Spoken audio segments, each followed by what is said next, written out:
Caín era un guardia imperial que defendía a su amo, aunque había tomado la raíz de la locura. Al hacer un pacto con un demonio, Caín perdió contra su amigo el líder rebelde Aurelio Reston. Aurelio grita a Caín, preguntándole por qué giró su espada en el último momento cuando pudo haberse rendido. Caín ha sido libre para tomar sus propias decisiones. Durante los 29 años que ha vivido, sin embargo, considera que la muerte es la verdadera libertad. Finalmente cierra sus ojos en la muerte, mientras su amigo Aurelio llora y le suplica que despierte, pero es demasiado tarde. Caín pronto se encuentra en el reino de los muertos. Es una extensión de la nada, pero Caín lo ve como libertad. Se pregunta por qué su amigo Aurelio llora como un bebé. Caín se encoge de hombros ignorando esto, creyendo que Aurelio se las arreglará solo. Caín está a punto de acomodarse para finalmente disfrutar la libertad que le ha sido dada. Cuando una luz brillante aparece a su lado, de repente Caín se encuentra en un ambiente extraño. Ha renacido como un bebé, pero sorprendentemente, no cualquier bebé ha renacido como el nieto de Aurelio. Resulta que le han dado un nombre, y ahora es Carmelo. Carmelo no puede creer que Aurelio ahora esté viejo y arrugado, pero la situación más frustrante de todas es que ha renacido como el nieto de Aurelio años después. Carmelo está tomando lecciones de historia con su tutor.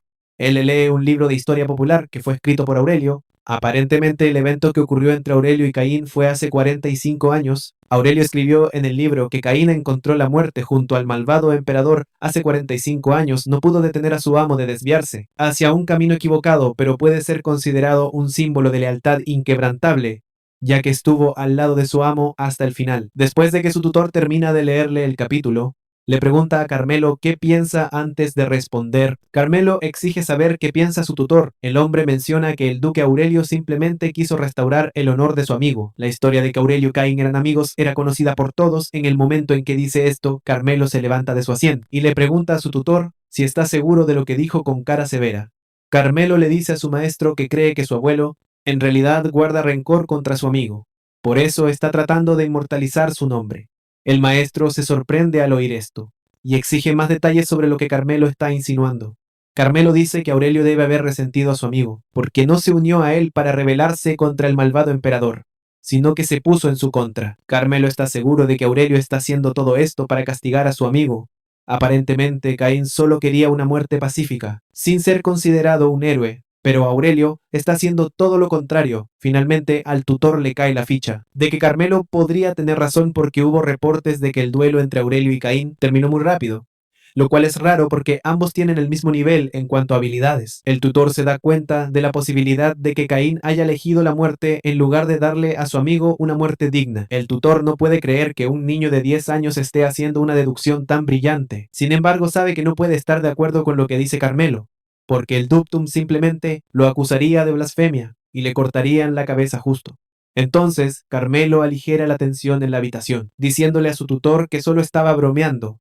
Y eso es todo. El maestro finalmente suspira aliviado. Después de su lección con el maestro, camina por el pasillo y narra cómo es el nieto más joven de Aurelio. Carmelo no puede creer que Aurelio haya ido y lo haya convertido en un héroe. Carmelo llega al cuarto del templo donde encuentra a su padre. Pablo, rezando a su ser divino. Carmelo se acerca a su padre preguntándole si está preocupado por su ceremonia de despertar. Por eso está rezando.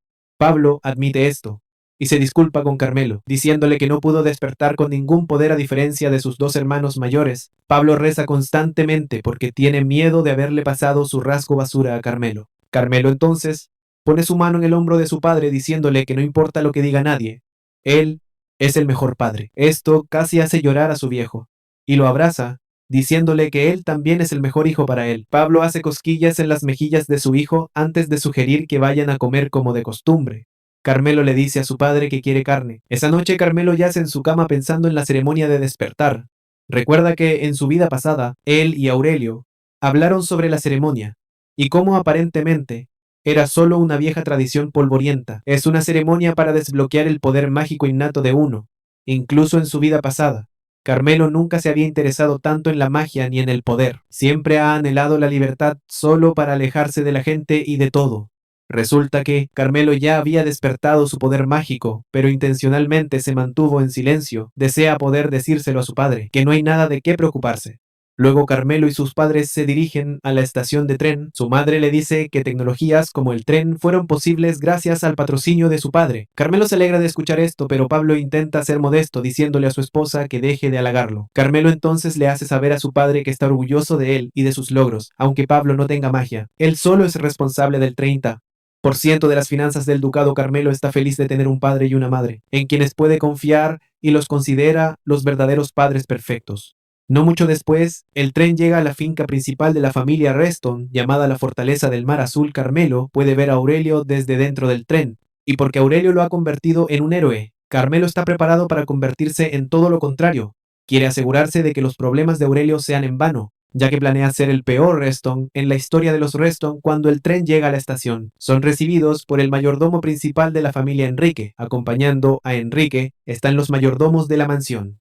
Carmelo puede ver de inmediato que los caballeros son especiales porque fácilmente descubrieron que ha despertado su maná.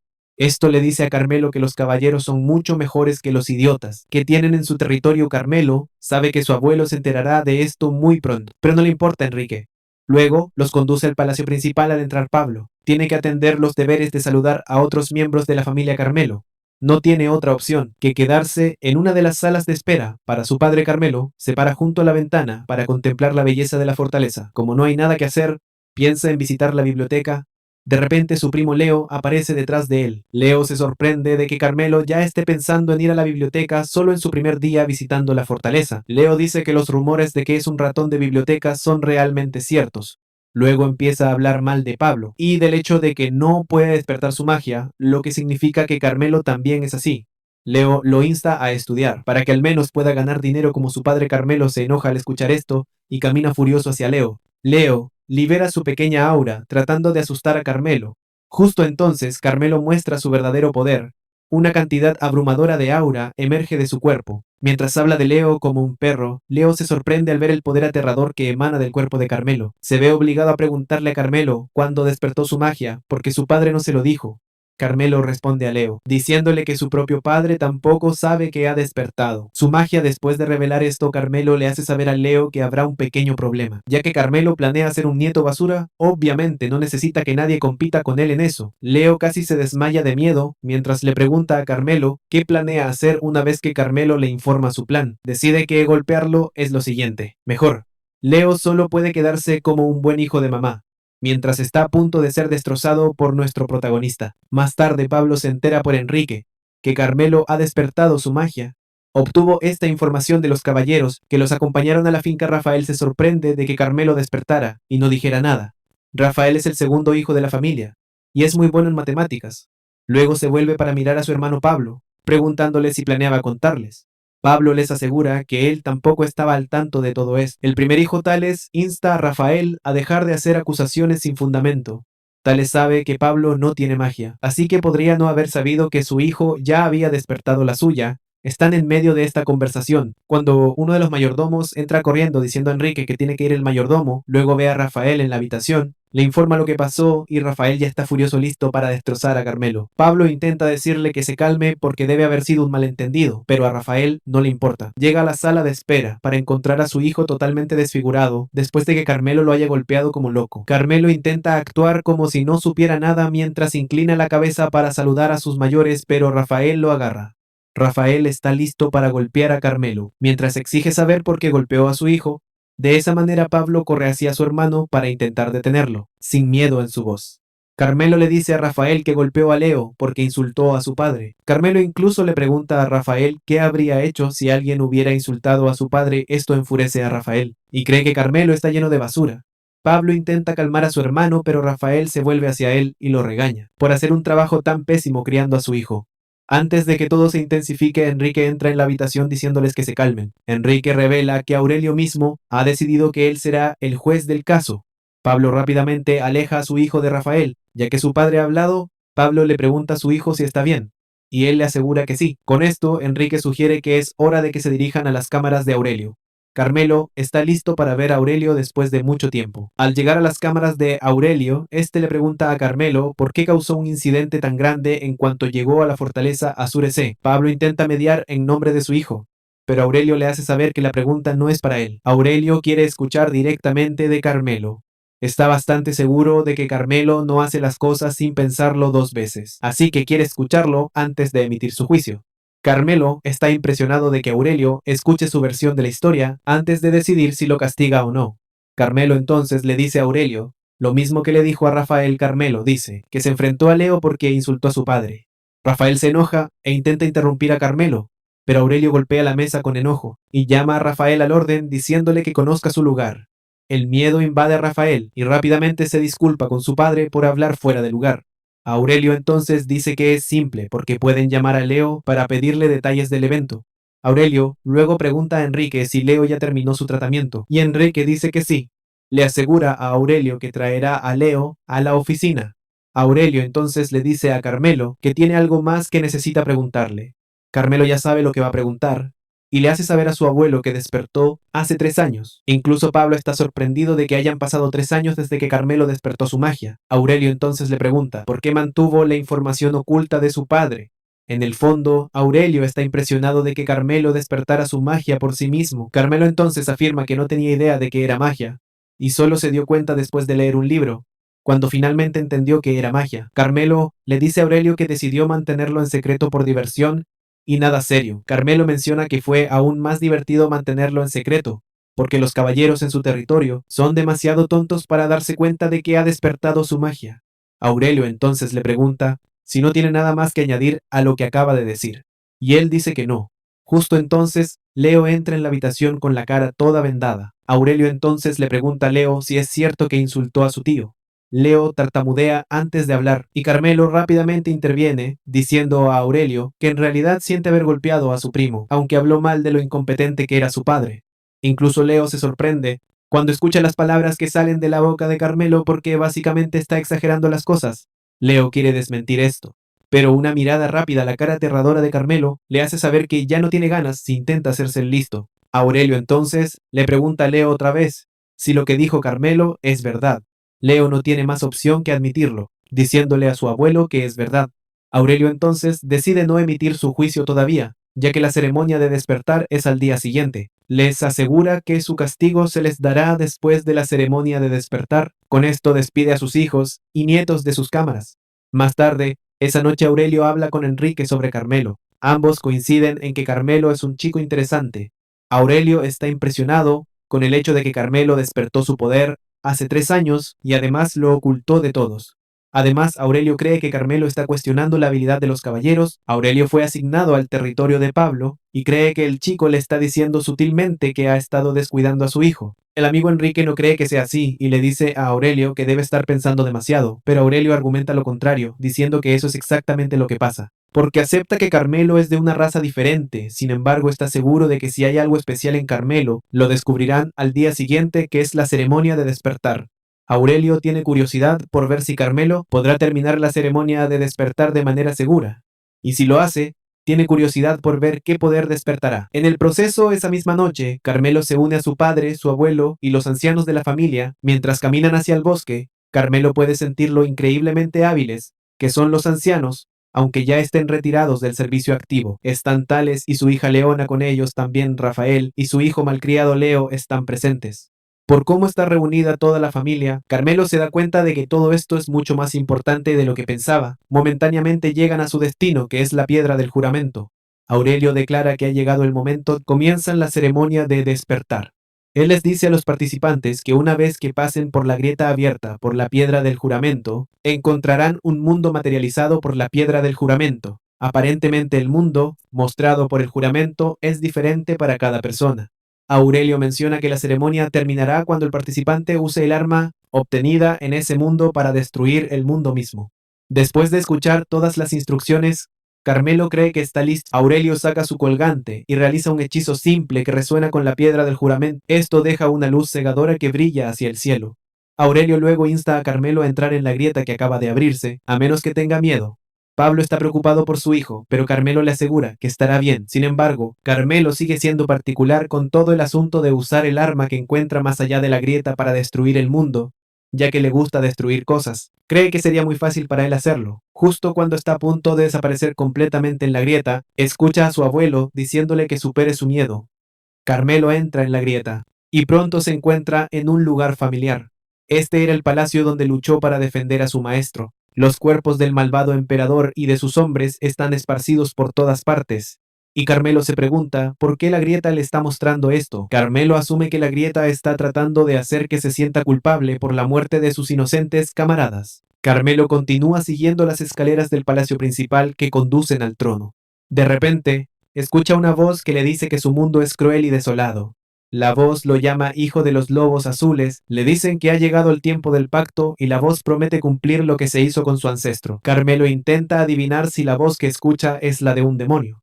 La voz luego le dice que la sangre que corre por sus venas no puede ser invadida por un demonio vil. La voz lo insta a superar su miedo y a ascender al trono. Carmelo finalmente llega a la sala del trono y nota que hay algo sentado en el trono. Este era un trono que el emperador quería proteger tanto que tuvo que hacer un trato con un demonio. Carmelo se siente culpable de que él y sus camaradas hayan tenido que morir por eso. Una vez que llega al trono, la voz lo recibe en nombre del clan azul. Justo entonces Carmelo ve una espada en el trono y la voz le dice que esa es su arma. Carmelo se sorprende al verla, porque es su amada espada que le fue dada por el emperador. La espada es conocida como la espada demoníaca ruina. La voz luego insta a Carmelo a infundir su maná en la espada. Carmelo tiene miedo de hacerlo, porque es una espada demoníaca que consume el alma del usuario. Carmelo es asegurado por la voz que los pensamientos malignos que residían en la espada han sido expulsados por Aurelio. La voz afirma que lo que Carmelo está viendo es simplemente una forma distorsionada puesta por un demonio. La voz insta a Carmelo a tomar la espada y despertarla porque solo él puede hacerlo. Carmelo se pregunta si realmente está bien que toque la espada. Tiene miedo de que pueda volver a ser su antiguo yo, que tomó innumerables vidas obedeciendo las órdenes del emperador. Justo entonces recuerda a Aurelio, diciéndole que supere su miedo, y finalmente se da cuenta de cuál es el propósito de la ceremonia de despertar. No es solo para obtener un arma, sino para el heredero familiar que ha despertado la claridad azul, para superar la fuente de su miedo. Ya que este es el caso, Carmelo toma la espada, y sus ojos se iluminan de inmediato. Mientras la espada comienza a resonar con él, de repente Carmelo se encuentra en la zona de claridad, la espada empieza a cambiar de forma con el aura roja que la cubría disipándose la voz. Luego le dice a Carmelo que no tiene idea de por qué la espada se encontró con Carmelo. En tal forma, pero originalmente la espada es la espada de su padre fundador Rail. La voz le hace saber a Carmelo que la espada que su abuelo tomó también fue la espada de un padre fundador, pero a diferencia de su abuelo, la razón por la que la espada no fue registrada en la historia es porque posee un poder que es completamente diferente al poder que su familia usualmente maneja. Carmelo agarra la espada y el mana de la espada comienza a filtrarse en su cuerpo, causándole un dolor inmenso. Sin embargo, la voz le insta a soportar el dolor mientras el mana corre por su cuerpo. Carmelo sonríe al darse cuenta de que la energía de mana que fluye en su cuerpo se ha vuelto más intensa debido a la increíble sensación que está experimentando. Carmelo descubre que el mana azul es increíble. Carmelo entonces pregunta a la voz sobre el verdadero nombre de la espada. La voz mira la espada, hablando de cómo ha decapitado a innumerables demonios y devorado sus poderes. La voz continúa con la mirada, mencionando que la espada es una que incluso los demonios temían. Por eso su existencia fue borrada de la memoria. Es una espada nacida del mar profundo del norte, un lugar oscuro pero puro. La voz finalmente revela el nombre de la espada, y se llama la espada de la ejecución. La guillotina. Carmelo queda asombrado por la apariencia de la espada, y el poder que posee la voz luego informa a Carmelo que la espada se asemeja a la oscuridad del mar profundo, por eso encaja también con su destino. Carmelo decide entonces preguntar a la voz por su identidad. Presume que la voz es parte del clan azul, que es el dragón guardián de la familia. Sin embargo, la voz le hace saber a Carmelo que aún no tiene el poder para conocer su verdadero nombre. Luego, la voz menciona que Carmelo puede encontrarlo en el Mar del Norte, si algún día obtiene el poder para dominar el mar. Después de esto, Carmelo pregunta a la voz cómo se supone que debe salir de la grieta, y la voz señala que ya debería ser obvio para él.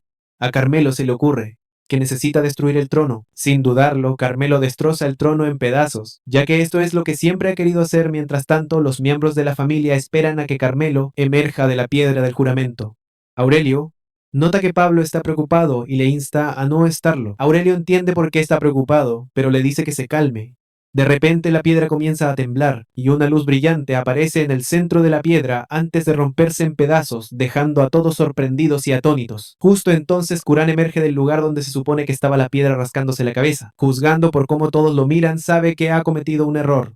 De nuevo, de repente se da cuenta de que la piedra del juramento no está por ningún lado. Pablo se sostiene la cabeza con miedo, ya que no puede creer que la piedra del juramento simplemente se haya roto, debido a la ceremonia de despertar de su hijo.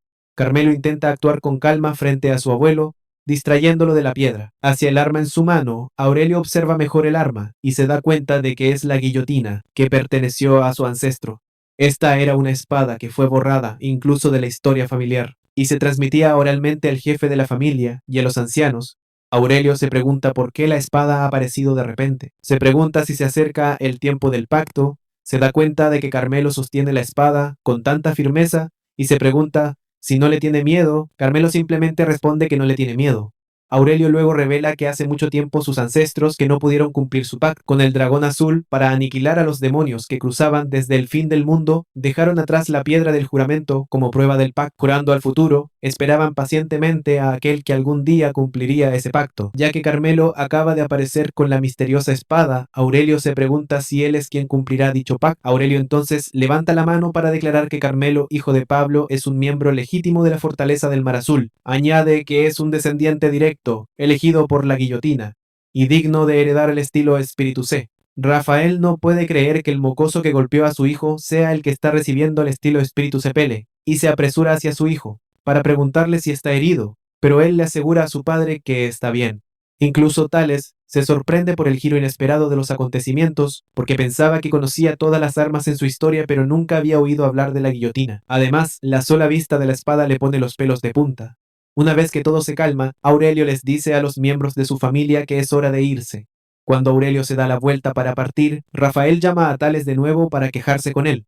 Le pregunta si había oído hablar de la espada antes, pero él dice que no.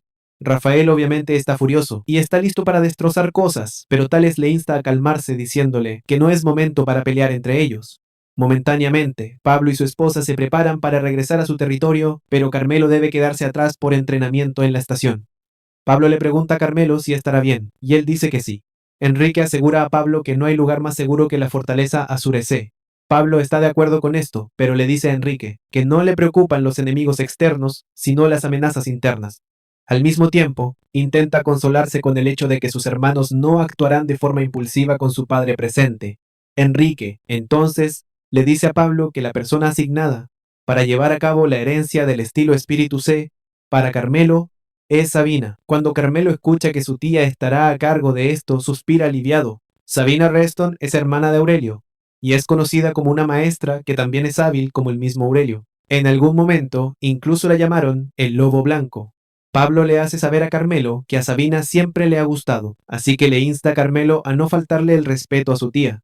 Carmelo le asegura a su padre que hará todo lo posible por no hacerlo. Enrique menciona entonces que Aurelio está planeando preparar una residencia para él en la fortaleza Azurecé, lo que significa que puede visitarla cuando quiera. Pablo se emociona hasta las lágrimas al escuchar esto, ya que finalmente está recibiendo el trato de un miembro de la familia. Pablo agradece a Enrique por su ayuda y dice que finalmente puede irse sin preocupaciones. Pablo le da una palmada en la cabeza a su hijo y le dice que nunca dude en pedir ayuda si necesita algo. Con esto, Pablo y su esposa se van. Más tarde, Enrique lleva a Carmelo, donde Sabina está esperando. Carmelo habla sobre lo ansioso que está por ver a su tía abuela. Enrique le aconseja no referirse a Sabina como abuela, ya que a ella no le gusta que la llamen así. Carmelo toma el consejo en serio, pero se pregunta, ¿qué tiene de malo que una mujer mayor sea llamada abuela? Pronto, llegan a la cámara de cultivo de la fortaleza Azurecé, que solo está disponible para descendientes directos de la familia. Enrique le dice a Carmelo que Sabina lo está esperando adentro. Añade que Leo también está esperando dentro de las cámaras. Cuando Carmelo se entera de la presencia de su primo en las cámaras, ya piensa en cuánto dolor le va a causar. Enrique dice que Rafael fue quien específicamente pidió que Sabina fuera la mentora de su hijo. Carmelo corre emocionado hacia las cámaras porque no puede esperar para conocer a su primo. Enrique puede ver que las cosas se van a poner animadas. En la casa, después de un buen rato, justo cuando llega a la puerta, Carmelo ya puede sentir un inmenso poder mágico proveniente del interior. Justo entonces, escucha la voz de Sabina desde dentro de la casa preguntándole por qué no entra. Carmelo abre la puerta suavemente y ofrece sus saludos.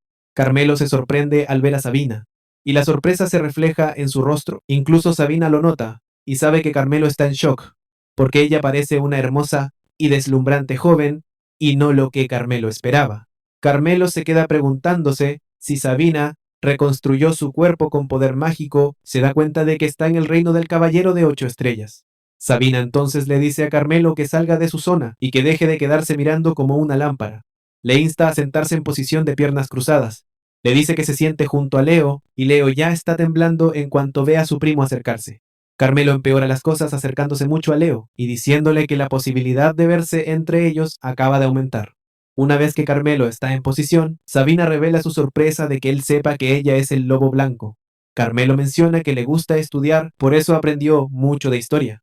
Sabina se da cuenta de que Aurelio no estaba bromeando cuando dijo que Carmelo es un chico interesante. Carmelo se interesa de inmediato y le pregunta a Sabina qué le dijo su abuelo sobre él aparentemente. Aurelio le dijo a Sabina que Carmelo es un chico interesante y que le caerá bien. Aurelio también añadió que Carmelo es un niño, que debe navegar el vasto océano para que algún día pueda gobernar el mar. Y para esto, Aurelio quiere que Sabina se convierta en el faro de Carmelo. Con solo ver a Carmelo, una vez Sabina ya está de acuerdo con su hermano, en que Carmelo tiene un talento inmenso. Ella cree que su talento es infinito, y Basto también lo compara con un mar abierto. Sabina cree que Carmelo es como una ola brava e indómita, pero seguro tiene el potencial para algún día gobernar el gran mar. Sabina no puede esperar para divertirse. Mientras le enseña a Carmelo el camino de las cosas, Sabina entonces comienza su lección diciéndole a los chicos que la posición de piernas cruzadas es la base más fundamental para el entrenamiento de mana. Les asegura que es posible hacer entrenamiento de mana estando de pie, pero primero deben pasar la etapa introductoria. Sabina les muestra lo que quiere decir liberando su mana, mientras está de pie frente a ellos. Leo se cubre los ojos por el aura abrumadora, pero Carmelo mira fijamente a Sabina, para presenciar la increíble forma del mana azur. Sabina luego revela que la técnica de dominación del mar es un método que usan para gobernar el mar. Sabina dice que en realidad pueden crear y operar océanos dentro de sus cuerpos usando el mana azur. Mientras más océanos operan, más fuertes se vuelven. Es cuando finalmente obtienen el poder para operar 8 océanos, que alcanzan el nivel de 8 estrellas. Sin embargo, la etapa en la que uno puede operar los 8 océanos, juntos como una unidad singular, se llama nivel de 9 estrellas. Aparentemente, solo hay 3 niveles de 9 estrellas en el continente, y en el imperio solo una persona ha alcanzado ese nivel, que es Aurelio. Cuando Carmelo escucha esto, su determinación de superar a Aurelio en esta vida arde en su cuerpo. Sabina nota esto, y se da cuenta de que Carmelo tiene un fuerte deseo de poder. Sabina ya anticipa su proceso de entrenamiento con Carmelo momentáneamente, les enseña a los chicos cómo permitir que su mana fluya a través de sus cuerpos. Lo compara con olas que son bravas al principio. Sabina se sorprende cuando ve el nivel de mana que emana del cuerpo de Carmelo. No puede creer que Carmelo apenas haya despertado, pero ya está mostrando niveles de mana tan aterradores. Lo compara con Leo, quien ha sido enseñado en técnicas de dominación C desde que tenía 2 años. Aunque Leo ha estado aprendiendo esto por años, aún no puede compararse con Carmelo, con lo que Sabina está viendo. Sabina también nota que Carmelo está tallando sus propios pasajes de mana, sin que nadie tenga que enseñarle. De repente Carmelo siente un dolor agudo en su cuerpo, y en el momento en que siente este dolor, detiene el entrenamiento de mana, sorprendiendo a Sabina. Ella está impresionada de que Carmelo pueda sentir la tensión en su cuerpo y detenerse antes de lastimarse.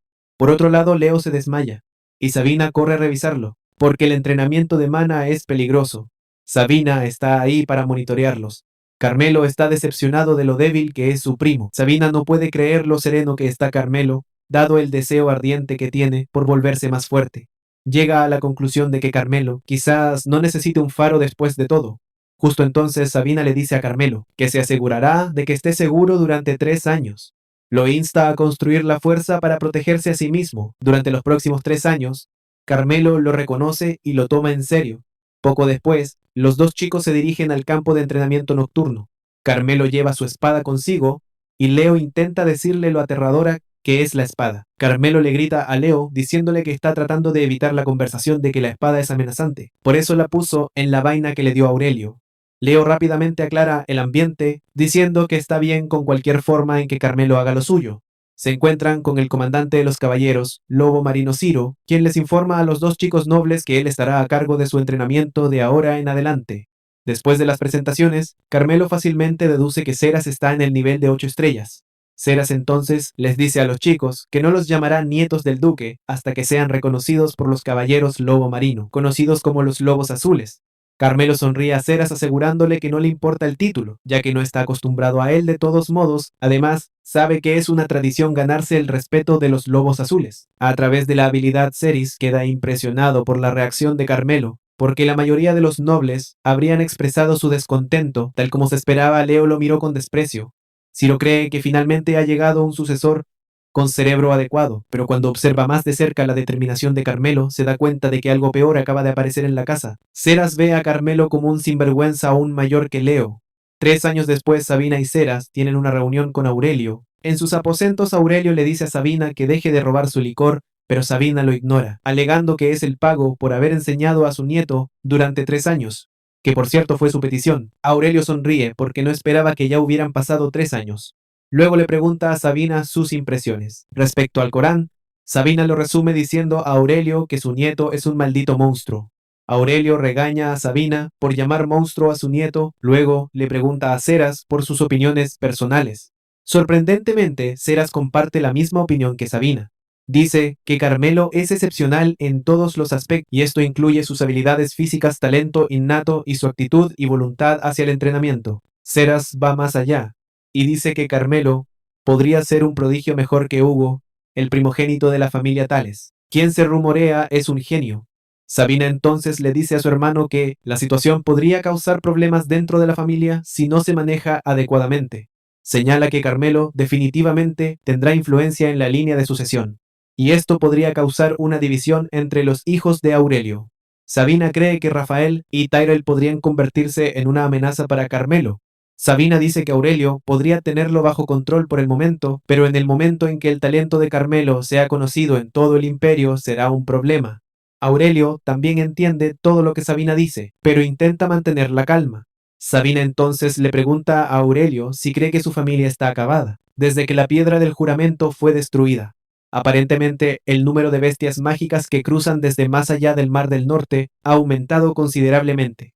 Aurelio entonces asegura a Sabina que quien rompió la piedra también levantará una nueva, así fue como su padre fundador levantó la piedra en su momento. Sabina se sorprende al escuchar esto, ya que es la primera vez que lo oye. Le pregunta a su hermano si es una profecía transmitida solo al jefe de la familia, y Aurelio dice que sí. Le dice que el tiempo del pacto es inminente. Esto le indica a Sabina que a Carmelo le espera una pesada carga. Le pregunta a Aurelio cuándo piensa decírselo, y él responde que cuando sea el momento adecuado. Más tarde, Pele recibe una carta de su hijo preguntando por su bienestar. Carmelo le contó a su padre sobre su entrenamiento y que necesita una nueva asignación de dinero porque lo que tiene ya se terminó. Enrique fue quien llevó la carta a Pablo y le dice que la fortaleza Azurecé ha cobrado vida desde que Carmelo empezó a quedarse allí. Sin embargo, Pablo está preocupado porque Carmelo destacarse demasiado solo llamará la atención sobre él. Enrique le hace saber a Pablo que podría ser difícil contener la información sobre Carmelo para que no se filtre fuera de la fortaleza. Es entonces cuando a Pablo le cae el 20 de que Carmelo podría ir en una misión muy pronto. Pelle entonces menciona su miedo. Sabe que a sus hermanos no les agradará la creciente influencia de Carmelo en la fortaleza. Enrique le dice a Pele que Sabina siente un gran cariño por Carmelo. Pele recuerda que Carmelo le ha estado contando, a través de cartas durante los últimos 3 años, cómo Sabina lo ha estado tratando bien. Escucharlo de Enrique sirve como otra forma de tranquilidad para él. Sin embargo, Pablo ha oído que existe la posibilidad de que Sabina deje la fortaleza muy pronto. Enrique le dice a Pablo que tampoco debe preocuparse por eso. Le asegura que Carmelo ha formado un fuerte vínculo con los caballeros de la fortaleza Azure. De hecho, le han dado un apodo para mostrar lo cercanos que son. El apodo es el joven perro rabioso de la fortaleza Azure C. Mientras entrena con uno de los caballeros, Juan Carmelo se pone a tope, obligando al tipo a rendirse rápidamente. Aparentemente Juan es bastante fuerte para su edad, pero Carmelo es un monstruo. Por eso fácilmente domina al pobre. Incluso se burla de él por tener músculos de globo. Juan entonces informa a Carmelo que ha escuchado rumores de que podría ir en una misión muy pronto. Sin embargo, Ceras será quien decida la misión tiempo de despliegue en lugar de Aurelio, porque actualmente está en la capital. Juan cree que Carmelo podría ser enviado a la región del Granero en la parte occidental del ducado, donde las apariciones de bestias mágicas se han vuelto algo habitual. Carmelo llama inmediatamente la atención de Leo, diciéndole que podrían ir en una misión muy pronto. Leo se preocupa al escuchar esto porque la última persona con la que quiere ir de misión es el aterrador Carmelo. Al mismo tiempo, Leo sabe que si desempeña bien durante la misión, sus padres estarán contentos. Por otro lado, Paula le dice a Enrique que hay otra razón por la que le pidió entregarle las cartas personalmente. Paula le da a Enrique una bolsa y le dice que revise dentro. Aparentemente, los inspectores la descubrieron en un carro de mercaderes que venía del Baronía de Velus. Enrique mete la mano en la bolsa y se sorprende al ver que está llena de sustancias. Pablo entonces le dice a Enrique que le gustaría que investigara la Baronía de Velus más adelante. Carmelo está saliendo sigilosamente de las cámaras de Ciro, después de robar su licor cuando se encuentra con un tipo que no había visto antes en la finca. El extraño está ahí para ver a Aurelio, pero él no está porque está en la capital. Carmelo se acerca al tipo y al mayordomo, preguntándoles por qué llegan tan tarde en la noche. El mayordomo presenta al tipo diciendo que es el barón Rohan de la casa Veluz. Aparentemente tiene un asunto urgente que necesita discutir con el duque. Rohan se da cuenta de que la persona frente a él es Carmelo, el chico del que ha oído tanto. Después de saber que su asunto es urgente, Carmelo decide escucharlo. El mayordomo sugiere que envíen a Rohan al comandante de caballeros, pero Carmelo argumenta que está listo para escuchar porque es muy urgente. Por otro lado, Rohan solo está preocupado por qué un chico lleva una botella de licor. El mayordomo se va después de decirle a Carmelo que informará a Ceras sobre la presencia de Rohan en la finca. Rohan está impresionado de que Carmelo ya pueda tomar decisiones políticas a su corta edad. Sin embargo, sigue preocupado por la bebida que sostiene en sus manos, y se pregunta si así es como la familia Reston hace las cosas. Después de escuchar lo que dice Rohan, Carmelo deduce que un grupo de bandidos se ha asentado en las montañas del este de la baronía. Además, las drogas han estado circulando en la zona desde la llegada de los bandidos. Para empeorar las cosas, también están secuestrando a campesinos y vendiéndolos como esclavos. Rohan revela que han tenido problemas para contener a los bandidos porque carecen de apoyo militar adecuado. Su padre incluso reunió a los pocos soldados que tenían para intentar combatir a los bandidos, pero sufrieron grandes pérdidas, y su padre resultó herido en el proceso también. Rohan cree que su familia y su gente están sufriendo porque él es incompetente. Después de escuchar todo, Carmelo muestra su descontento, diciendo que los bandidos merecen ser destrozados. Carmelo menciona que algo no está bien. Se pregunta por qué un grupo de bandidos comunes puede enfrentarse a un ejército, aunque sean pocos. Rohan menciona que hay informes de que los bandidos son desertores del Reino del Sur, que está en guerra. Carmelo se da cuenta de que desde la destitución del malvado emperador, el ejército imperial que fue reducido se ha concentrado en el sur debido a la guerra. Como no hay recursos de sobra, Carmelo sabe que habrá vacíos en el orden público. Carmelo decide aceptar la teoría de Rohan de que los desertores se convirtieron en bandidos. Carmelo sugiere que tomen una copa para aliviar el ambiente. Carmelo revela que la baronía de Velus, en realidad, limita con el territorio donde reside su padre, por lo que Carmelo no cree que pueda ignorar todo el asunto. De hecho, Carmelo se ofrece para ir personalmente y ayudar mientras bebe la copa. Rohan se pregunta si está bien que un chico tome una bebida alcohólica. Carmelo sigue diciéndole a Rohan que mantenga la bebida en secreto cuando el dueño entra en la habitación. Ceras le recuerda a Carmelo que ya le dijo que deje de tocar su licor. Rohan casi se congela cuando Ciro entra en la habitación. Ciro le dice a Rohan que se relaje, ya que no hay forma de que él supiera sobre la bebida. Ceras ha oído sobre el problema de Rohan con los bandidos.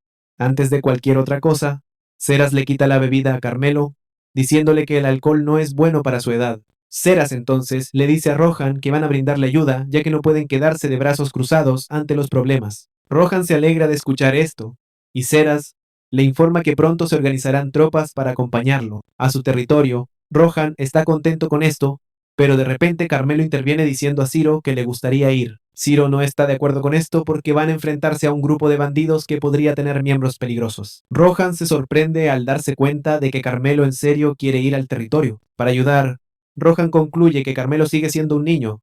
Aunque entrene en la casa principal, Ceras reconoce el entusiasmo de Carmelo, pero le hace saber que ir a la batalla es algo completamente distinto. Ceras planea enviar a Carmelo al oeste, donde sabe que el peligro no es tan grande. Ciro le dice a Carmelo que no está listo para dejarlo ir a una batalla incierta, pero Carmelo le dice a Ciro que tiene una oferta dulce para él. En ese momento, Leo se ve asignado a Carmelo para que puedan ir juntos en una misión. Leo está devastado, pero Carmelo está emocionado, y le recuerda que están a punto de embarcarse en su primera misión juntos. Resulta que Carmelo pidió que Sabina los escoltara en la misión. Sabina revela que ella también se emocionó cuando tuvo su primera misión. Rohan, por otro lado, tiene miedo de que su familia sea aniquilada si algo le pasa a los queridos nietos de Aurelio. Ceras puede verlo a través de él y le dice que se calme, asegurándole que no pasará nada. Le hace saber a Rohan que Sabina está ahí para protegerlos, así que no tiene nada de qué preocuparse.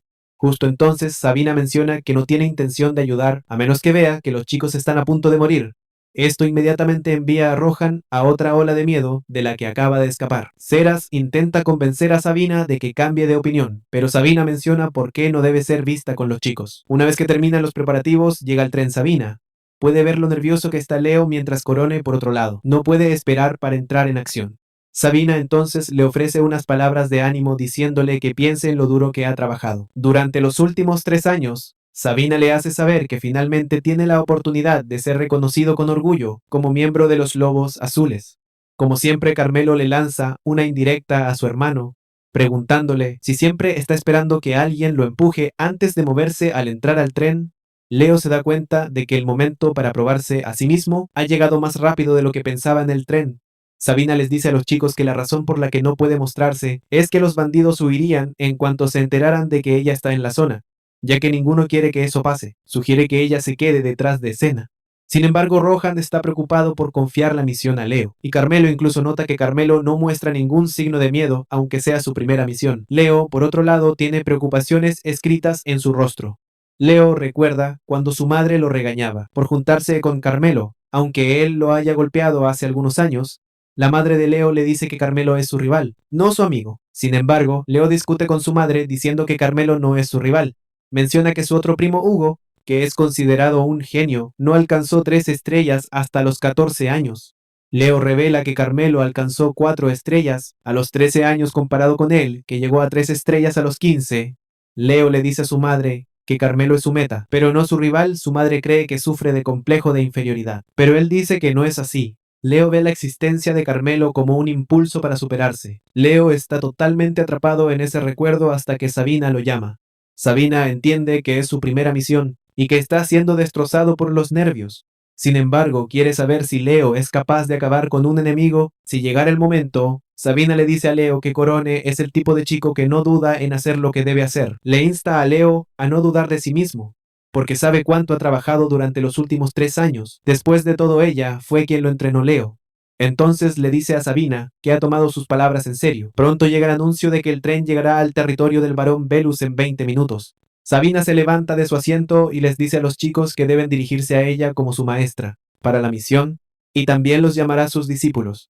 Sabina camina hacia la ventana. Sorprendiendo a Rohan, él le pregunta a dónde va, y ella revela que necesita bajarse del tren antes de llegar a la estación del baronío. Para evitar que se corra la voz sobre su llegada, están sorprendidos de que la dama esté a punto de saltar de un tren en movimiento. Rohan está preocupado, pero Sabina le asegura que sus sobrinos nietos están vigilando, así que nadie lo responsabilizará. Después de decir esto, Sabina salta del tren y desaparece en el terreno. Rohan está impactado al ver esto, y empieza a preguntarse si toda la familia Reston es un grupo de personas aterradoras. Momentáneamente llegan a la casa del varón y visitan al varón herido en su habitación.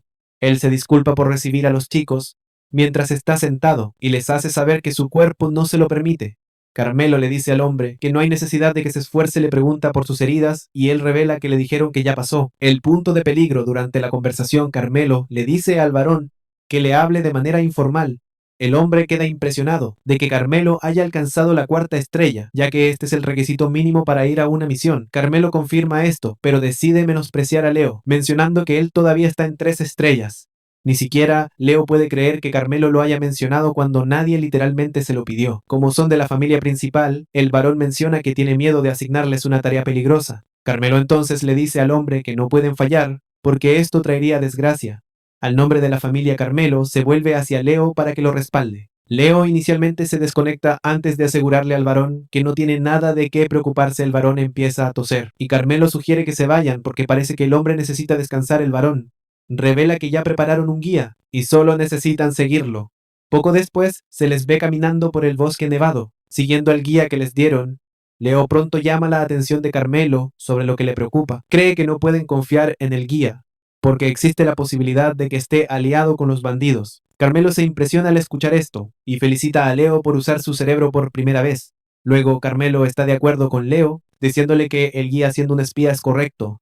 Leo se sorprende de que Carmelo esté de acuerdo tan rápido y le pide más aclaraciones. Resulta que Carmelo habló con Rohan. Cuando llegaron a la estación, fue durante esa conversación que Rohan reveló que planean usar a un traidor. Desde adentro, Carmelo quedó impresionado por este excelente método que planean usar después de escuchar todo. Leo le pregunta a Carmelo por qué no se lo dijo. Desde el principio, Carmelo dice que Leo estuvo nervioso todo el día y decidió no decir nada. Carmelo está emocionado por la oportunidad de ver a un traidor volverse contra sus mentiras. Aparentemente Rohan sabía que él era un traidor, pero intencionalmente lo dejó para usarlo, lo cual también es brillante de su parte, para hacer que todo parezca aún más real. Carmelo y Leo son el cebo. Los bandidos estarán felices de atrapar a Nobel, ya que van a pedir un rescate alto. Carmelo le dice a Leo que se prepare porque están a punto de llegar al lugar donde están los bandidos. Tal como predijeron, llegan donde los bandidos están esperando. El traidor cobra su pago sonriendo, pero sin saber que solo es un peón. Sin perder tiempo, Carmelo saca su arma porque ya está molesto por el hecho de que los bandidos están distribuyendo drogas en el territorio de su padre. Mientras tanto, en la casa, Rohan le pregunta a su padre si cree que Carmelo y Leo tendrán éxito en la misión. Su padre menciona que debe haber una razón por la cual enviaron a los dos chicos a la región. Sabe que deben estar seguros de sus habilidades. Además, el hombre dice que Curán en realidad le recuerda a Aurelio cuando era joven. Dice que la confianza de Curán y su actitud relajada son todas características que tenía un Aurelio más joven. El anciano asegura a Rohan que no tienen nada de qué preocuparse. De vuelta en el bosque, Carmelo ha derribado a la mayoría de los bandidos. Él solo. Ni siquiera su hermano puede creer el monstruo que está en acción frente a él. Carmelo no muestra piedad. Mientras cortan sus cuerpos como mantequilla, uno de los bandidos le dice al líder de la unidad que sería mejor si regresan a la base y pide refuerzos. Sin embargo, el líder de la unidad es egocéntrico, porque no está dispuesto a perder contra un niño. Se lanza hacia Carmelo mientras amenaza con mostrarle de qué está hecho Carmelo. Permanece impasible mientras el tipo se abalanza sobre él. El aura azul de Carmelo rodea el área y todo lo que necesitó para derribar al líder atacante fue un golpe en la cabeza. Leo queda impactado al darse cuenta de que ha desenfundado su espada sin siquiera notarlo. Carmelo ha derribado a todos los bandidos, dejando solo a uno. Leo se da cuenta de que Carmelo podría ser un monstruo, pero su espada también es otra cosa. El aura de la espada es literalmente abrumadora. Leo, al mirar solo la espada, siente como si le fueran a cortar la garganta. El último bandido vivo levanta rápidamente la mano para evitar unirse a sus compañeros en el más allá. Carmelo le pregunta su nombre, y él revela que es Ura Carmelo. Luego le pregunta si tiene una cuerda, y él dice que sí. Momentos después, Carmelo y Leo son vistos atados juntos. Leo no puede creer que Carmelo haya hecho que Ura los atara e incluso cargara con sus armas. Carmelo le dice a Leo que necesitan actuar como cebo para encontrar la base, y para eso deben hacerlo muy convincente. Carmelo llama la atención de Leo al hecho de que se vería absolutamente ridículo si ellos fueran los que cargaran sus armas. Con la forma en que están atados, Carmelo cree que haría más creíble que Ura los capturó. También añade que Ura tiene que cargar con sus armas porque es un débil pedazo de mierda al que nadie le creería, que habría podido capturarlos. Ura los escucha pero no puede hacer nada ya que su vida aún es muy valiosa para él. Carmelo decide que sería beneficioso sacar más información de Ura. Antes de llegar a su base, Carmelo le pregunta si son desertores, y él dice que sí. Ura revela que eran del 9º Regimiento, primer batallón de la 3ª División de Infantería del Reino de Caes. Leo está a punto de cuestionarlo cuando Carmelo interviene preguntando a Ura cuán grande es su grupo.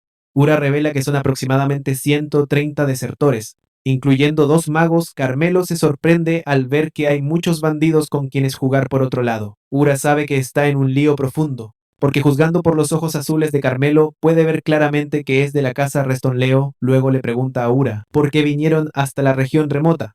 Ura revela que su líder les prometió que ganarían suficiente dinero para tener una buena vida. Si lo hacían, Carmelo se sorprende al ver que el líder de una banda de bandidos tiene un mago acompañándolo. Carmelo cree que algo está mal, pero tendrá que esperar para descubrirlo poco. Después llegan a la base de los bandidos. Los centinelas se sorprenden al ver a Ura llegar con rehenes. Exigen saber dónde están los demás, y Urja miente diciendo que el resto de sus compañeros fueron tras los guardias de los 2 niños que capturó. Ura exige que abran la puerta, y ellos lo hacen. Sin embargo, sus compañeros notan que actúa muy sensible, y creen que es porque está emocionado de ser elogiado por el jefe. lo cual será su primera vez. Mientras pasean por el campamento de los bandidos, Carmelo nota que Ura es en realidad una persona suave, a pesar de haberse unido a una banda de ladrones. De repente Carmelo nota que hay un poder extraño en el aire. Resulta que su espada también está reaccionando a eso. Justo entonces notan un círculo mágico, rojo, oscuro, adelante, dejándolos atónitos. Carmelo rápidamente deduce que lo que están presenciando no es otra cosa que magia negra. Carmelo rápidamente le dice a Ura que le corte las cuerdas de las manos. Una vez libre, Carmelo le dice a Leo que también desenfunde su espada porque la va a necesitar muy pronto. No ha terminado de decir esto cuando esqueletos no muertos emergen del círculo mágico. Ura salta hacia atrás asustado y se esconde detrás de los dos niños. Resulta que los bandidos ya estaban preparándose para Carmelo, y Carmelo mira hacia arriba y ve arqueros en el techo en el balcón. Está el líder de los bandidos y da la bienvenida a los niños a su campamento. Carmelo se da cuenta de que el mago oscuro no está a la vista, y deduce que probablemente se está escondiendo en algún lugar. Entonando su hechizo, de repente Carmelo toma un giro oscuro, pone su espada en el cuello de Ura, amenazando con matarlo si los bandidos hacen algún movimiento. Incluso Leo se sorprende de que todo haya evolucionado. En una situación de rehenes, este es un giro sorprendente de los acontecimientos, ya que los nobles no se supone que hagan cosas que no den honor a su nombre. El líder de los bandidos se sorprende al ver a un noble tomado como rehén, cuando se supone que deben ser la cima del honor. Sin embargo, el líder de los bandidos le dice a Carmelo que está cometiendo un error. Le recuerda a Carmelo que el propósito de tener un rehén es cuando tiene valor, le hace saber que Urja es totalmente inútil para él, así que es libre de acabar con su vida si quiere. Carmelo se decepciona al escuchar que el bandido considera a una basura inútil, quita su espada del cuello del tipo y se disculpa por intentar usarlo como rehén. Leo señala que están en desventaja numérica. Le pregunta a Carmelo si tiene un plan, y él dice que sí. Carmelo le dice a Leo que todo lo que necesitan es derribar al comandante de los bandidos. En ese momento, Carmelo hierve de ira, y su maná azul estalla desde su cuerpo. El comandante ve esto, y se da cuenta de que la cagó. Carmelo le dice a Leo que se encargue de los esqueletos, mientras él elimina al molesto comandante. Una vez que Carmelo da sus instrucciones, corre hacia el comandante, sin perder ni un segundo. Uno de los esqueletos ataca a Leo, pero logra bloquear el ataque. Leo se pregunta cómo se supone que debe manejar una horda de esqueletos. Solo el comandante intenta detener la carga de Carmelo, ordenando a sus arqueros que le disparen. Pero Carmelo se mueve demasiado rápido. Llega antes de que pueda reaccionar, y golpea a sus soldados con una técnica de espada que los elimina a todos de una vez. Carmelo parece un demonio. Al aparecer frente al comandante, se contiene de matarlo, pero le corta la mano. El comandante cae al suelo adolorido mientras sostiene su brazo afectado. Carmelo se burla del comandante, diciéndole que debería haber atacado antes, si ese era su plan. El comandante se sorprende de que la fortaleza Azure todavía tenga hombres de sobra, aunque su fuerza ya está al límite. Carmelo revela que el baronío desde donde opera está junto al dominio de su padre. Carmelo asegura al tipo que no va a matarlo, pero lo arrastrará de vuelta a la fortaleza Azure C. Carmelo luego se da vuelta para mirar a su hermano y está impresionado de que Leo realmente esté aguantando contra los esqueletos. Carmelo anima a su hermano a aplastar a los esqueletos y mostrarles la fuerza de la espada o la marina. El comandante le dice entonces a Carmelo que no piense que ha ganado porque no hay garantía de que salga vivo del campamento. Carmelo le pregunta cómo se llama y él revela que es Michael Knox. Carmelo procede a causarle más dolor hundiendo su espada en su rodilla. Michael grita de dolor y Carmelo le dice que ordene a sus arqueros que se rindan. Michael está tan adolorido que no puede desafiar a Carmelo. Les dijo a sus hombres que dejaran las armas y todos lo hicieron. Carmelo le dice que le gusta por ser obediente. Michael no puede creer que realmente perdió contra dos mocosos. Sin embargo, todavía tiene una carta bajo la manga que está ocultando. Carmelo ve a través de Michael y se da cuenta de que aún tiene algo escondido. Carmelo cree que Michael está contando con sus magos oscuros. Carmelo se ríe de Michael por pensar que la familia enviaría solo a dos niños sin un guardián con ellos. De repente el círculo mágico desaparece y los esqueletos también se dispersan momentáneamente. Las puertas del campamento son destrozadas, dejando una fuerte explosión. Carmelo le dice a Michael que perdió tiempo y no pudo capturar al mago negro, pero hay alguien más a cargo de eso. El miedo invade a los bandidos cuando Sabina entra al campamento sosteniendo la cabeza del mago. Sabina luego se acerca a Carmelo y Leo, diciéndoles que se perdieron la parte más crucial de la evidencia. Sabina les hace saber que por esto su misión es un fracaso. A Carmelo realmente no le importa esto, pero le pregunta a Sabina si le gustó el método que usó. Sabina confiesa que le dará puntos a Carmelo por lanzarse al campamento enemigo, sin miedo. Sin embargo, también le resta puntos por usar la técnica del rehén. Carmelo empuja a Michael escaleras abajo, y él está horrorizado mientras mira la cabeza del mago tirada en el suelo. Sabina luego le pregunta a Carmelo por qué usó la carta del rehén. Carmelo revela que quería atacar donde los bandidos menos lo esperaban, porque nadie esperaría que nobles tomaran rehenes. Sabina está de acuerdo, y menciona que Carmelo es el lunático más grande que ha visto. Carmelo toma esto como un cumplido y le da las gracias. Por otro lado, Michael no puede creer que se haya enfrentado a lunáticos, disfrazados de nobles. Sabina luego sugiere que se dirijan al castillo de Velus porque tiene muchas preguntas en este punto. Michael sabe que está acabado, ya que la familia Reston es un grupo de raros mientras se alejaban del campo de batalla. Los aldeanos capturados fueron liberados de sus jaulas y comenzaron emotivos reencuentros familiares. Las familias abrazaron a sus seres queridos liberados con lágrimas de alegría, mientras Carmelo notó al bandido Orja parado a un lado, visiblemente cargado de culpa, con un tono burlón. Carmelo preguntó si sentía un pinchazo de conciencia, le dijo a Orja que era muy pronto para eso, por lo que sabían. Podría terminar encerrado en la mazmorra del varón. Como el resto de sus camaradas, Carmelo añadió que, en lugar de ser encarcelado en el baronío Orja, sería llevado a la fortaleza, Azure-C, junto con su capitán. Cuando Leo preguntó si era seguro dejar a Orja sin atar, Carmelo explicó que necesitaban su ayuda para cargar a su capitán herido, pero advirtió a Leo que no bajara la guardia. Justo entonces, uno de los aldeanos rescatados se acercó y habló en defensa de Orja, preguntando si él también sería castigado. El aldeano explicó que Orja había mostrado verdadera compasión hacia los prisioneros, secretamente llevando medicina a los enfermos y compartiendo su propia comida con los hambrientos. El aldeano le suplicó que mostraran misericordia. Sabina se volvió hacia Carmelo para conocer su opinión. Carmelo miró al atónito Orja y decidió que considerarían la indulgencia, justificándolo, al notar que Orja los había guiado al escondite de los bandidos. La gratitud abrumó a Orja, quien juró completa lealtad a Carmelo prometiendo servirle hasta la muerte. El momento fue interrumpido por Leo, quien llamó a Carmelo para que viera algo importante. Lo llevó a un barril que contenía una gran piedra mágica brillante, mientras los aldeanos celebraban y se burlaban de los bandidos capturados. Leo afirmó con confianza que el joven maestro seguramente prepararía un banquete para ellos, a su regreso. Pero Carmelo estaba profundamente pensativo. Finalmente había comprendido la verdadera razón detrás de un grupo tan grande de bandidos, estacionados en una región pobre y remota, una mina de piedras mágicas, que incluso la familia del varón desconocía. Notando la mirada calculadora en el rostro de Carmelo, Leo preguntó qué tipo de plan estaba tramando esta vez el varón Rohan y su padre llegaron poco después. Para saludar a los rescatadores, Rohan ordenó que los prisioneros fueran arrojados a la mazmorra y pidió a Sabina que entregara al líder bandido. Sin embargo, Sabina, alegando que solo era una guardiana, delegó la responsabilidad a sus estudiantes. Carmelo y Leo. Entonces Rohan invitó a todos a un modesto banquete, pero Carmelo declinó diciendo que necesitaban regresar inmediatamente a la fortaleza Azur-C.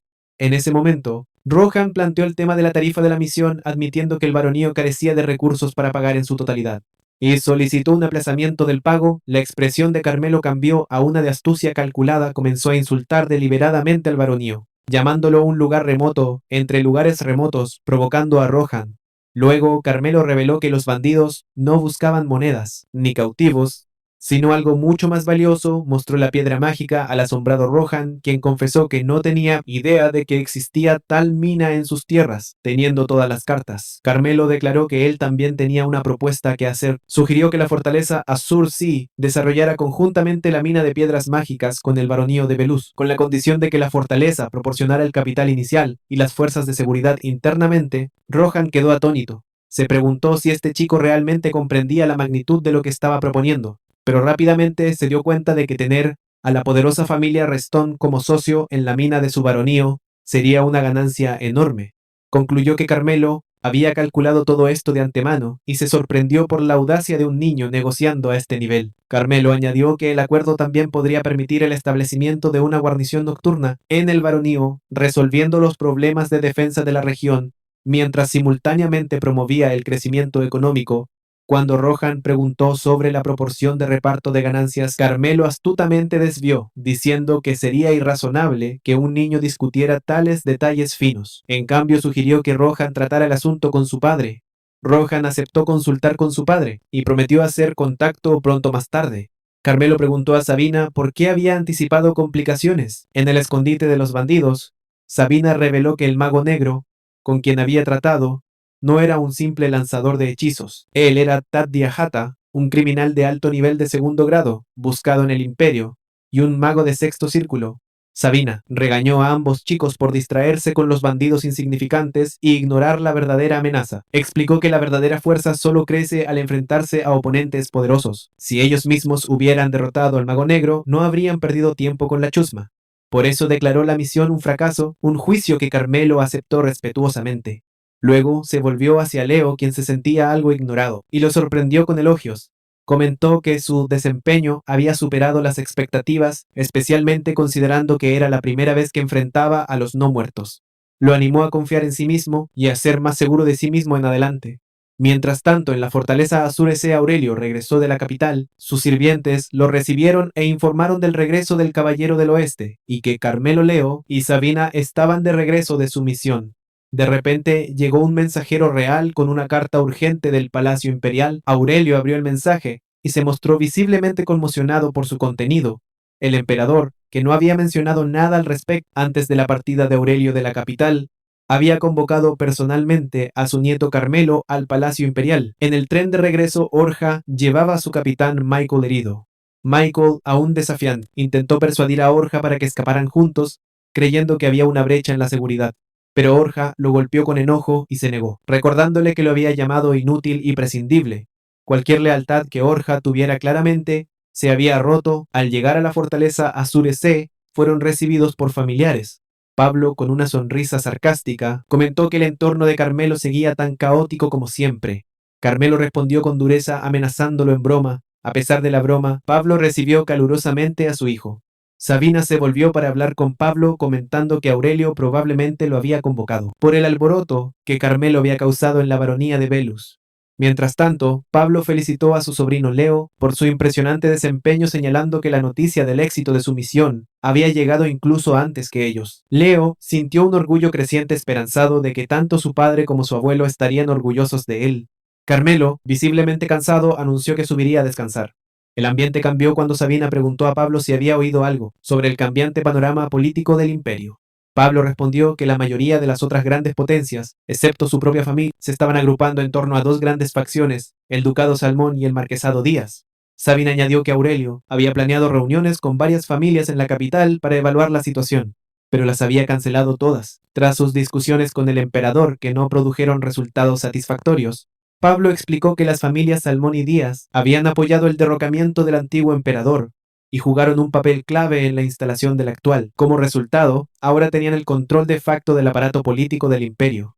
Sabina lamentó la ironía de la situación de Aurelio. Él se había retirado voluntariamente del poder central por la estabilidad del imperio, solo para ser excluido de su futuro. Ambos concluyeron que la era de paz probablemente estaba llegando a su fin y que su familia ya no podía permitirse permanecer inactiva. Sin embargo, Sabina vio una ventaja estratégica. Lo que Carmelo había hecho en Velus podría ser el desarrollo más útil en este momento.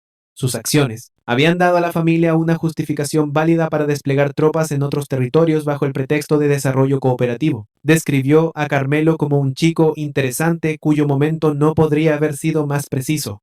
Pablo se rió, diciendo que ella alababa demasiado a Carmelo. Sabina lo corrigió diciendo que no era alabanza, solo un hecho. Más tarde llegó Sir Ciro para saludarlos, felicitando al grupo por someter a los bandidos fugitivos. Anunció que el interrogatorio al líder bandido comenzaría inmediatamente y que extraería cada fragmento de información posible. Cuando preguntó por la identidad de Orja Carmelo, explicó que por ahora, Orja aún era considerado un bandido. Sin embargo, dado que había actuado como informante, debería ser tratado con cuidado y liberado. Luego Carmelo añadió que planeaba hacer de Orja su sirviente personal. Ciro estuvo de acuerdo con este arreglo mientras Carmelo y Leo se preparaban para descansar.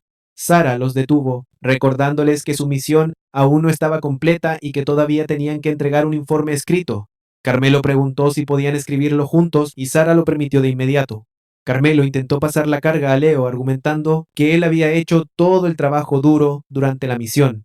Cuando eso falló, cambió la persuasión, recordándole a Leo que su tío Tales leería el informe y que esta era una oportunidad ideal para que Leo ganara méritos destacando sus propios logros. El argumento funcionó y Leo aceptó.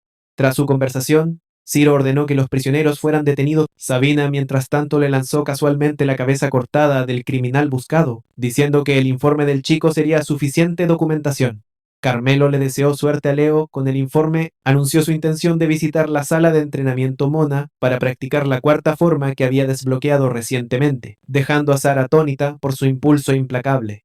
Al mismo tiempo, Aurelio convocó un consejo familiar de emergencia, reveló que la reunión había sido motivada por nueva información descubierta durante la reciente supresión de actividad demoníaca cerca del castillo. Instruyó a Enrique para que convocara al comandante de caballeros. Cerus fue traído y presentó a Aurelio un pedazo de piel demoníaca recuperada de la región del Domo Celestial Occidental. Aurelio, examinando el material, de cerca reconoció la energía siniestra incrustada en él. Era mana oscuro y perturbadoramente familiar. Concluyó que pertenecía al emperador caído. Aurelio propuso dos posibilidades: o el remanente de la voluntad del emperador aún persistía en el mundo, o el emperador de alguna manera aún estaba vivo. Sospechaba que esta revelación estaba ligada a la agitación actual que se extendía por el imperio. Aurelio luego dio otra noticia importante: los eventos en la baronía de Velus habían llegado a oídos del emperador. En respuesta, su majestad había extendido una invitación personal para que Carmelo viniera a la capital. Con esto, Aurelio anunció su plan de enviar a Carmelo acompañado por Leo y los caballeros Lobo de Mar. Sin embargo, enfatizó que buscaría la opinión de Carmelo antes de confirmar cualquier cosa. Carmelo aún era un niño, y Aurelio creía que era esencial entender qué había estado pensando cuando negoció el trato con el barón Rohan. Aurelio luego se dirigió a Ciro y le ordenó traer a Carmelo de inmediato. Ciro encontró a Carmelo meditando en la sala de entrenamiento. Cuando Carmelo notó su presencia, preguntó cuándo había llegado. Ciro respondió que no hacía mucho.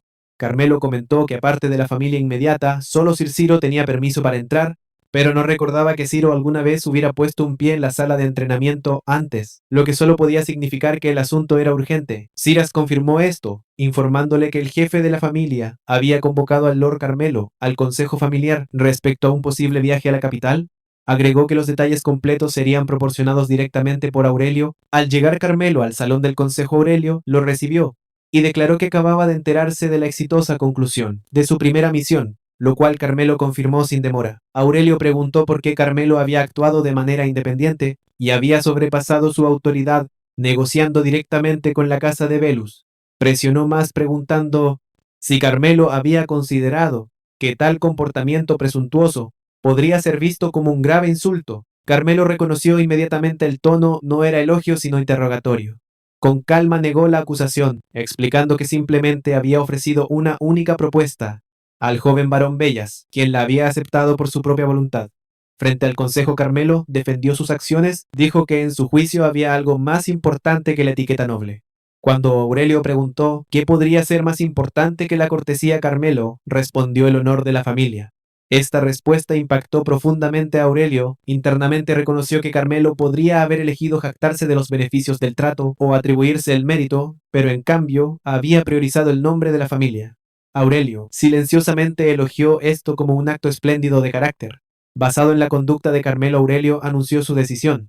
Reconoció que el acuerdo con Velus beneficiaría significativamente a su casa y encomendó a su hijo Pablo manejar las negociaciones formales. Pablo aceptó y acordó partir hacia la baronía de Bellas al amanecer. Aurelio comentó que un padre que trae gloria a la familia a través de los logros de su hijo no era algo malo. Aurelio luego cambió la discusión a la carta del emperador.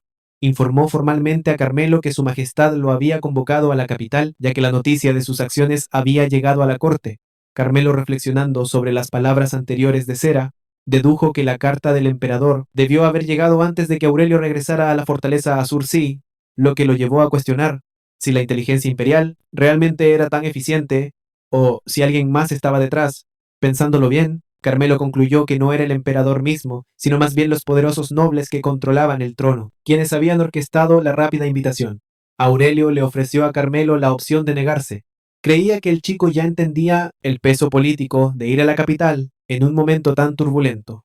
Pablo, por su parte, pensaba que Aurelio no debería haber dejado tal decisión en manos de un niño, pero Kieran intervino antes de que cualquiera pudiera continuar y declaró que, dado que el emperador mismo lo había convocado, era su deber ir. También añadió que sería una buena oportunidad para visitar a su abuelo materno. Cuando Carmelo preguntó si viajaría solo, Aurelio le informó que Leo lo acompañaría junto con el escuadrón de Juan como escolta. Carmelo cuestionó la necesidad de un detalle de guardia separado si su abuelo lo estaba enviando. Riendo, Aurelio respondió medio en broma que los guardias no eran para protección, sino para mantener a Carmelo bajo control. Luego anunció que su partida sería en 3 días. En una escena posterior, Pelé concluyó las negociaciones formales con el barón Rohan. Los términos acordados estipulaban que el 80% de las acciones de la mina irían a la familia Reston y el 20% a la casa de Belus. Sin embargo, una condición desconcertó a Pelé. Rohan había estipulado que el 5% de la parte de Belus, un cuarto completo, se asignaría directamente a Carmelo y Leo. Encontrando la oferta demasiado generosa para lo que equivalía a una simple comisión, Pablo pidió una aclaración. Rohan, un distinguido graduado de la Academia Imperial, respondió con franqueza. Explicó que la asignación no era un pago, sino una inversión. Era un gesto para ganarse el favor de los dos jóvenes lobos, que algún día liderarían la fortaleza del Mar Azure. Pablo encontró el movimiento presuntuoso.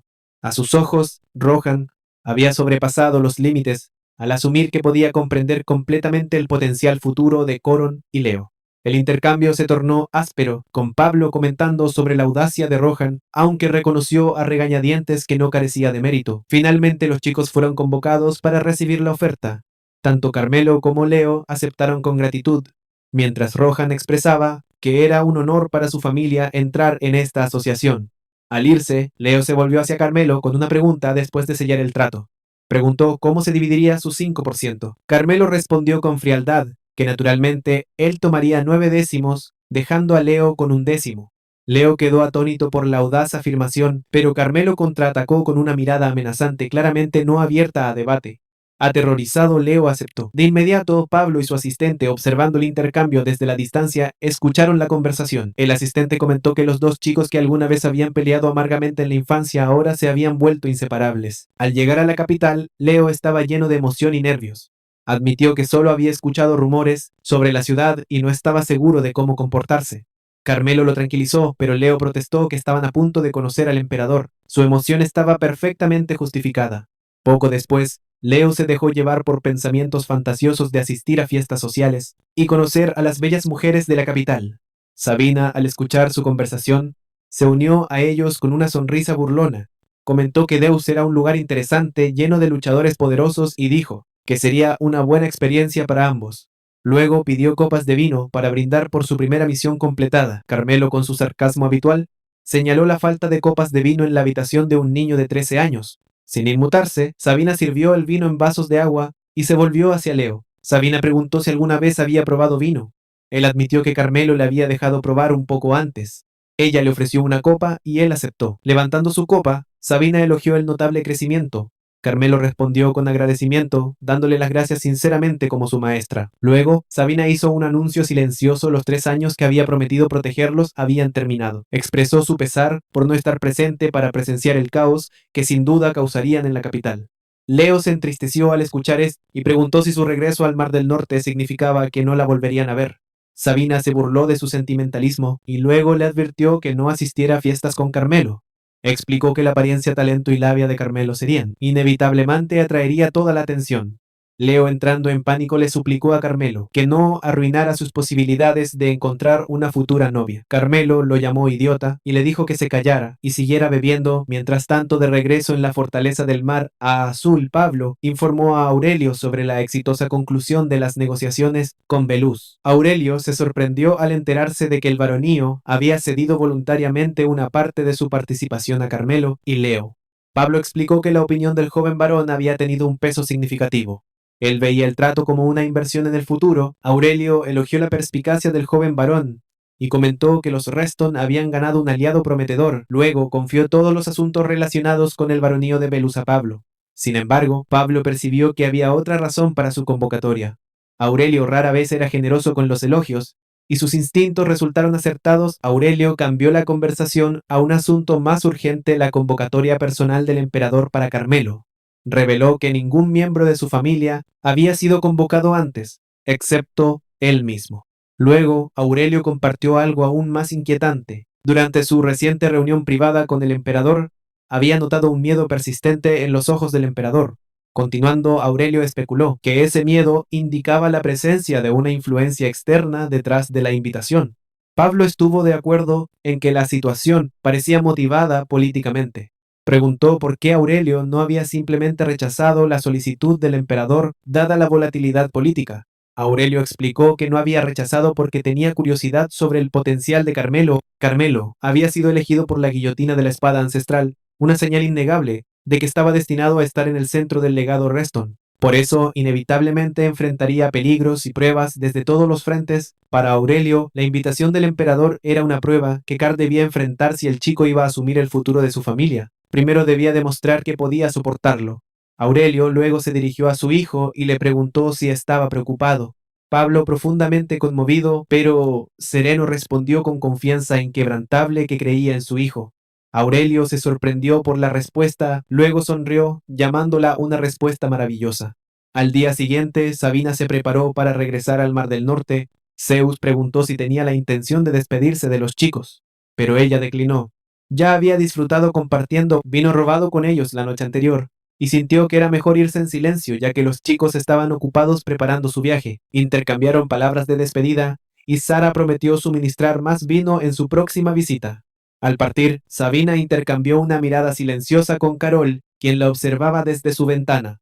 En ese breve momento, se compartió una despedida sin palabras, luego ella desapareció de la vista. Carmelo reflexionó sobre cómo el Mar del Norte se sentía como su hogar.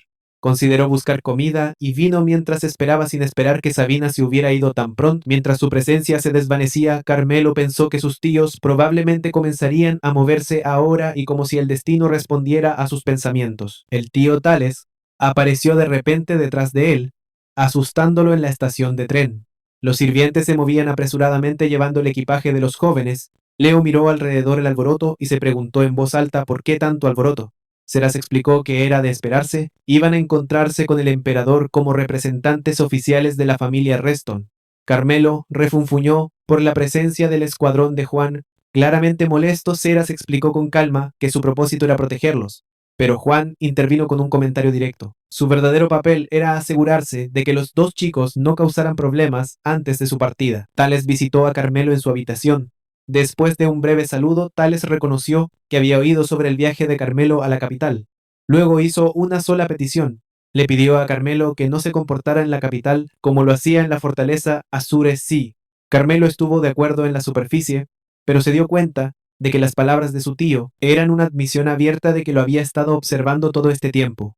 Tales le advirtió que la capital estaba llena de enemigos, esperando la más mínima excusa para atacar a la familia Reston. Si Carmelo les daba esa oportunidad, Tales prometió que él mismo lo trataría con dureza. Tan pronto como Tales se fue, la expresión de Carmelo se oscureció. Se burló de la amenaza, reconociéndola por lo que era una muestra de dominio disfrazada de deber. Tales intentaba afirmar su autoridad como primogénito. Carmelo, sin embargo, juró para sí mismo que daría vuelta a la situación y borrar esa mirada arrogante del rostro de su tío. En la estación de tren se completaron los preparativos finales para la partida. Carmelo discutía con Juan cuando Orja, el ex bandido, se acercó para expresar su gratitud. Le agradeció a Carmelo por darle una segunda oportunidad. Carmelo respondió con frialdad y luego bromeó secamente que solo llevaba a Orja a la capital para lanzarlo a su brutal prisión, advirtiéndole que no se pusiera demasiado cómodo. Orja, medio en pánico, le suplicó a Carmelo que no lo abandonara. Carmelo se encogió de hombros y dijo que verían cómo se comportaba. Ciro dio un paso adelante para ofrecer un último consejo. No causes problemas y regresa a casa sano y salvo. Justo cuando el tren estaba a punto de partir, Pablo corrió hacia el andén. Había venido a despedir a su hijo por última vez. Explicó que solo quería verlo una vez más antes de que se fuera y que el abuelo materno de Carmelo esperaba ansiosamente su llegada. Pablo abrazó a su hijo con fuerza, instándolo a mantenerse seguro, y si era posible evitar causar demasiados problemas. Carmelo se rió de la petición familiar. Después de que el tren se alejó, Tales se sentó en su oficina, donde recibió noticias preocupantes. Parecía que la esposa de su segundo hijo, la esposa de Rafael, estaba tramando algo en la capital. Sin embargo, Tales decidió no actuar, al menos no todavía. A bordo del tren, Carmelo preguntó a Juan cuánto tiempo tomaría el viaje. Juan respondió que serían unas 6 horas pasando por el territorio autónomo de Taba. Comenzaron a hablar de la región, un lugar inusual, donde los plebeyos elegían directamente a su alcalde. A diferencia de la mayoría de las provincias, Taba prosperaba gracias al comercio y la industria en lugar de la agricultura. El estatus allí se basaba en la riqueza, no en la línea de sangre. Juan explicó que la influencia de la región dentro del imperio provenía de sus enormes reservas de capital. Sin embargo, permanecía bajo estrecha vigilancia de los señores vecinos. Kron comentó que muchos ciudadanos que huían de la tiranía de aristócratas corruptos, encontraban refugio en zonas autónomas como Taba. Juan señaló que el territorio estaba en buenos términos con la fortaleza del Mar Azul y a menudo confiaba tareas importantes a sus caballeros, mientras los chicos casualmente pensaban en escaparse para visitar la ciudad en una oportunidad futura. Carmelo de repente se congeló, una extraña sensación recorrió su cuerpo. Su espada había comenzado a reaccionar a una presencia invisible. Era una señal clara de que el peligro era inminente. Su primer pensamiento fue para las historias de su tío Tales sobre Rafael, posiblemente plantando a alguien entre los escoltas, pero rápidamente descartó la idea. No eran lo suficientemente imprudentes como para intentar un ataque tan abierto. Leo notó que algo estaba mal, y llamó a su primo por su nombre, pero Carmelo ya estaba concentrado. Si la amenaza no era interna, entonces tenía que venir de afuera. Con urgencia, Carmelo se volvió hacia Juan y le ordenó contactar a las autoridades de Taba de inmediato. Juan, sorprendido, pidió una explicación. Carmelo lo interrumpió, gritando que no había tiempo. Le ordenó a Juan informar a todos los vagones del tren para que se prepararan para un ataque inminente. Aunque atónito, Juan no dudó. Transmitió la alerta a las unidades de escolta, que inmediatamente reconocieron el mensaje y comenzaron sus preparativos. Mientras la advertencia se difundía por el tren, Carmelo consideraba la naturaleza de la amenaza externa. ¿Cómo podría alguien atacar un tren en movimiento? No muy lejos, un grupo de atacantes enmascarados ya estaba en acción. Su líder dio la señal. Los hombres se movieron rápido colocando barriles llenos de explosivos a lo largo de la vía férrea y atándolos con una mecha larga. Una vez que terminaron, uno de ellos encendió la mecha, y el líder dio una orden sombría para prepararse para la explosión. Momentos después, el tren chocó contra los barriles, resultando en una explosión ensordecedora. La explosión destrozó la vía férrea, descarrilando violentamente el tren y reduciendo secciones enteras a escombros. Mientras tanto, en el territorio autónomo de Taba, el alcalde presidía una reunión caótica y acalorada. Los asistentes gritaban unos sobre otros, lanzándose acusaciones. Algunos afirmaban que sus oponentes estaban involucrados en lavado de dinero y que el Servicio Nacional de Impuestos los perseguía activamente, mientras otros respondían con igual vehemencia, acusando a sus rivales de los mismos crímenes. La situación escaló rápidamente cuando un participante exigió que el alcalde castigara a sus oponentes llamándolos criminales. El alcalde, exasperado, se arrepintió de haber asistido, pensó para sí mismo que debería haberse retirado después de su mandato como ministro de Finanzas de la ciudad, que una vez gobernó con orgullo, se había convertido en un campo de batalla de conflicto implacable entre los gremios nobles y plebeyos. Cuando un asistente entró de repente con un mensaje urgente, el alcalde silenció la sala, despidió a los participantes peleones y permitió que el asistente se acercara. Un asistente que se quedó preguntó si la noticia estaba relacionada con la investigación fiscal, pero el alcalde, encendiendo un cigarrillo con calma práctica, respondió que la investigación ya no importaba. Cuando le preguntaron si había sido cancelada, aclaró que no, simplemente ya no le importaba.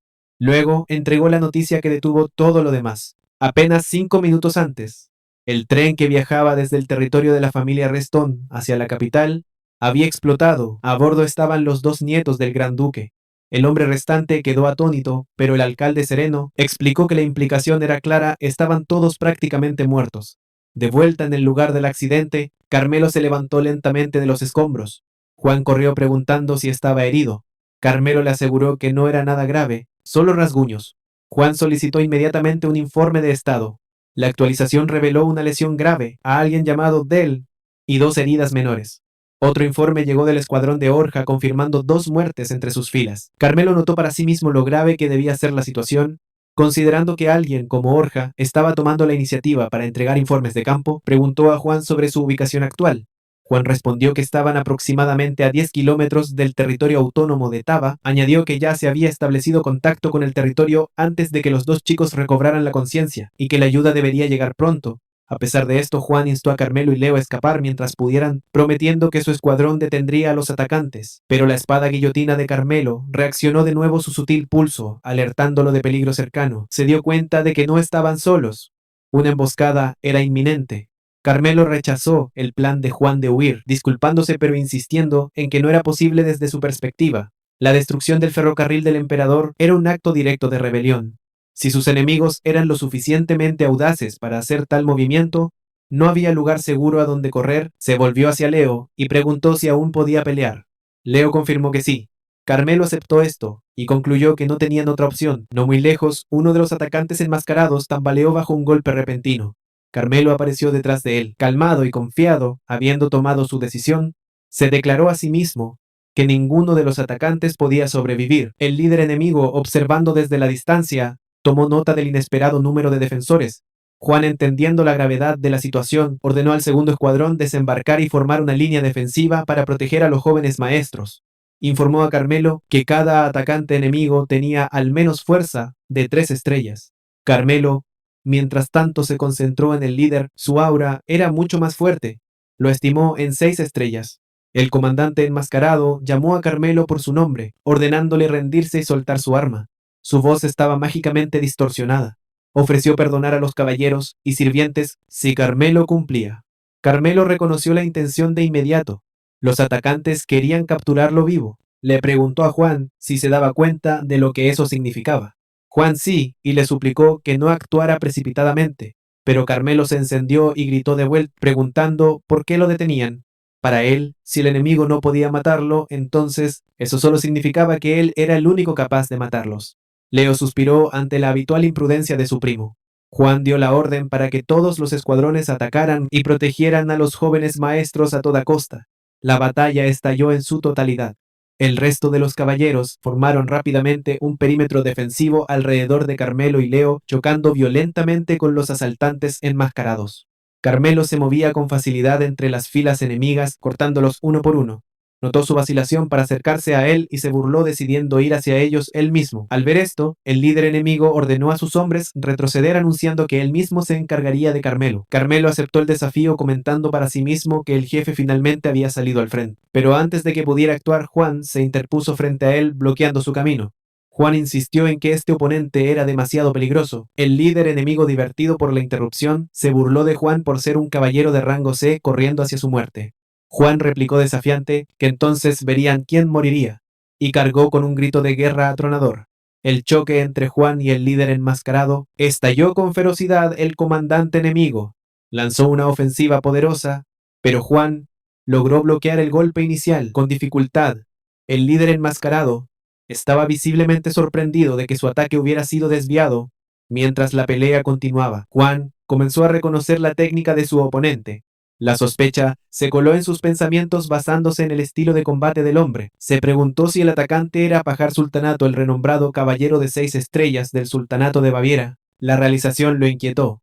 ¿Por qué un caballero de Pajar estaría luchando en suelo imperial, especialmente cuando aún estaba vigente un pacto de no agresión entre las dos naciones? Aún más desconcertante era el ataque específico a la familia Reston, ya que no existía hostilidad significativa entre el ducado y el sultanato.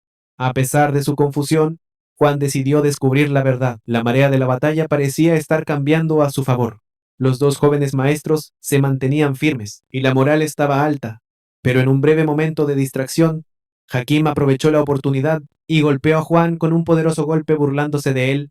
Por bajar la guardia, Juan señaló que la formación nocturna ya se había derrumbado. Juan respondió con enojo, reuniendo fuerzas para un contraataque, pero Hakim logró saltar hacia atrás.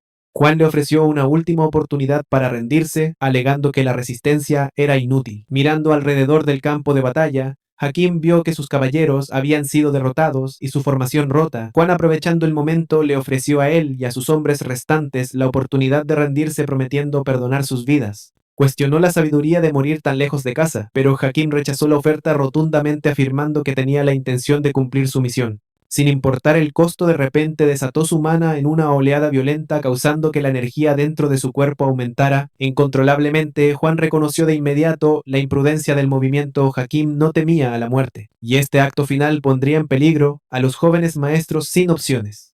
Juan se preparó para liberar todo su poder para detenerlo. En ese momento crítico, la voz de Curán resonó en el campo de batalla.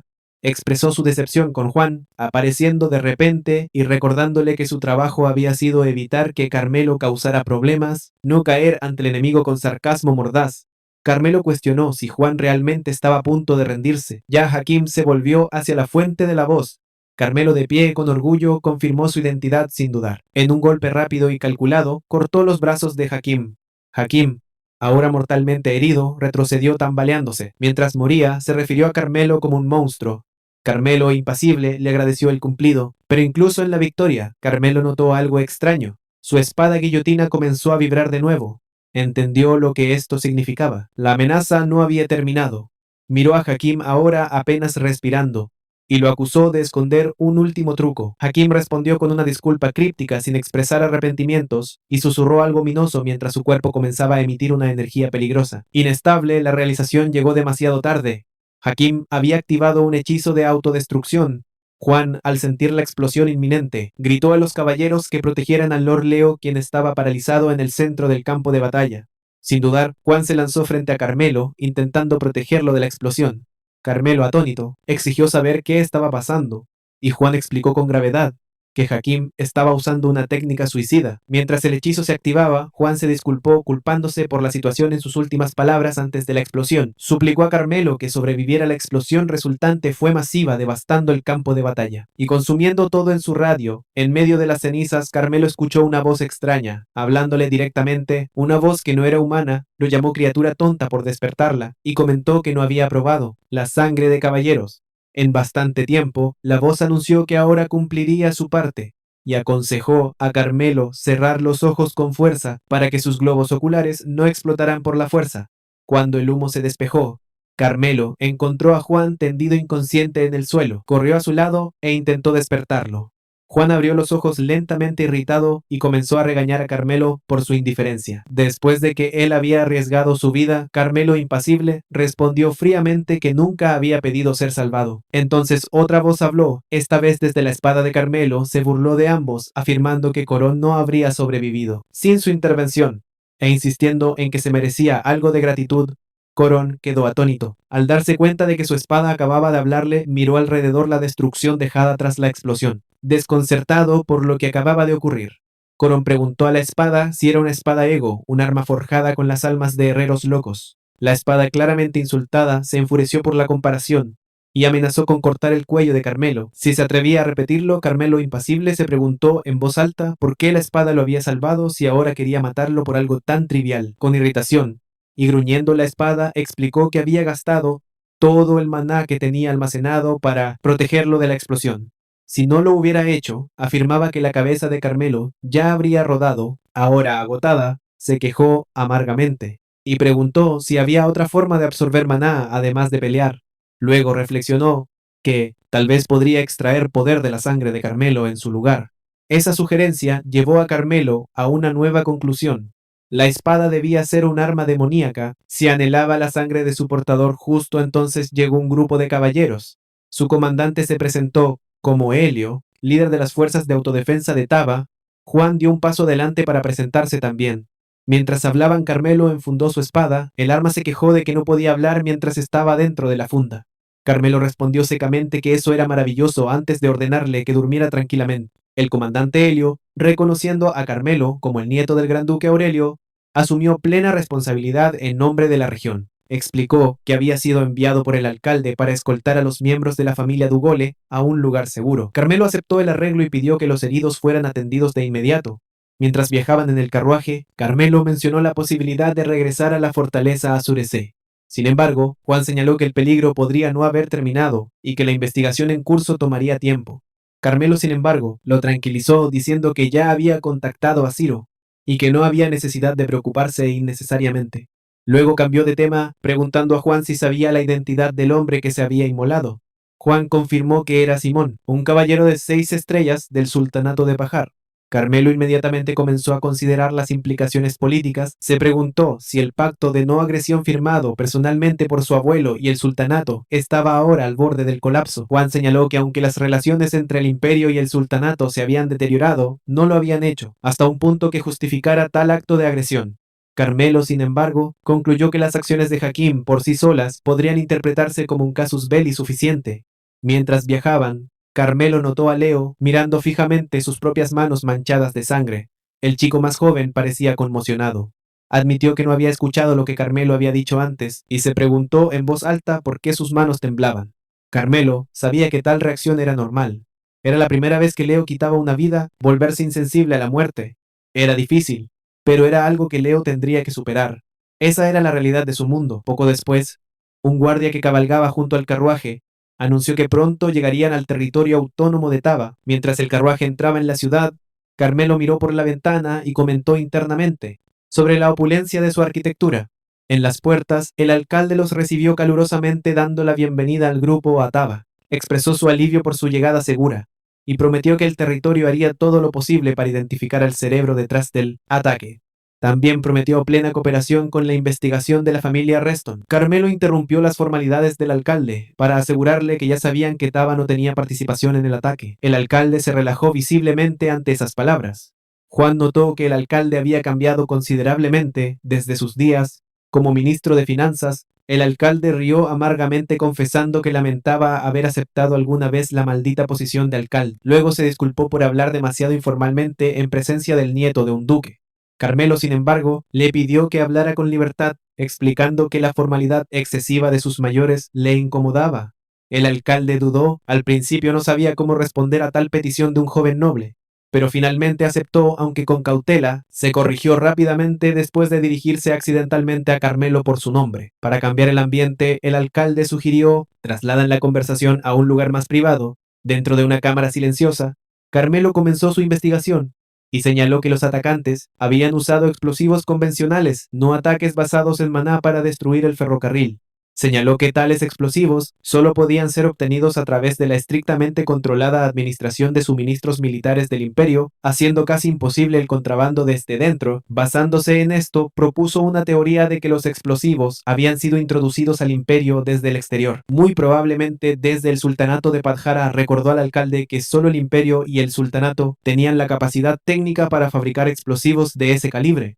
Luego añadió una observación sutil pero directa: si algún comerciante de Taba estuviera involucrado en el contrabando de esos materiales, la situación podría volverse profundamente embarazosa para la ciudad. El alcalde quedó sorprendido por la precisión del análisis de Carmelo. Se dio cuenta de que negar la teoría solo lo haría parecer cómplice sin alternativa viable.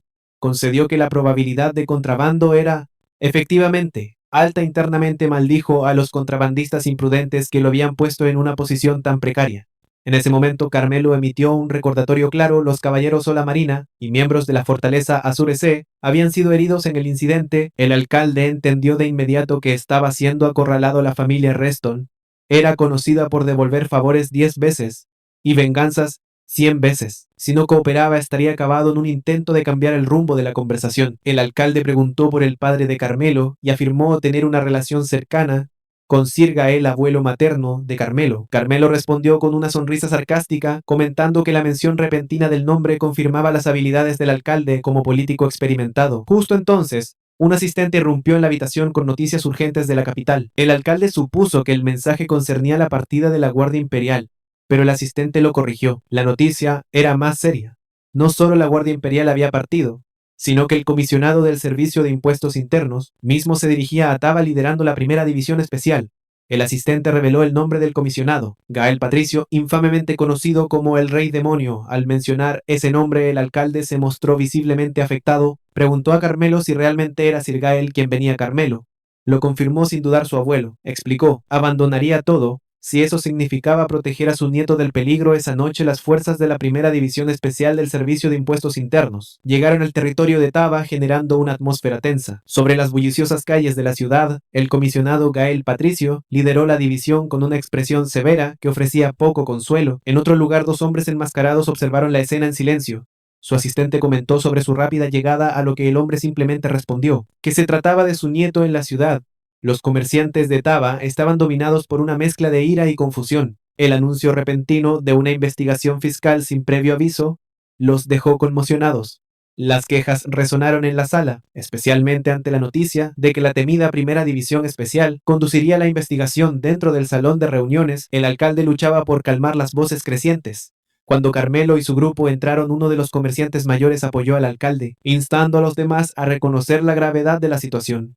Carmelo se dirigió directamente a la reunión, explicando la gravedad del incidente. No solo había sido destruido el ferrocarril del emperador, sino que el nieto del gran duque y miembros de la fortaleza Azure también habían sido atacados. Señaló que los explosivos usados en el asalto probablemente fueron introducidos por contrabando a través de gremios comerciales que operaban en el territorio de Taba. Luego preguntó si ahora entendían la seriedad de su situación. Los comerciantes atónitos retrocedieron rápidamente de sus protestas anteriores. Uno de ellos afirmó que solo habían pedido más tiempo para prepararse cuando Carmelo pidió su nombre. El hombre se presentó como Vizconde Omar del grupo comercial.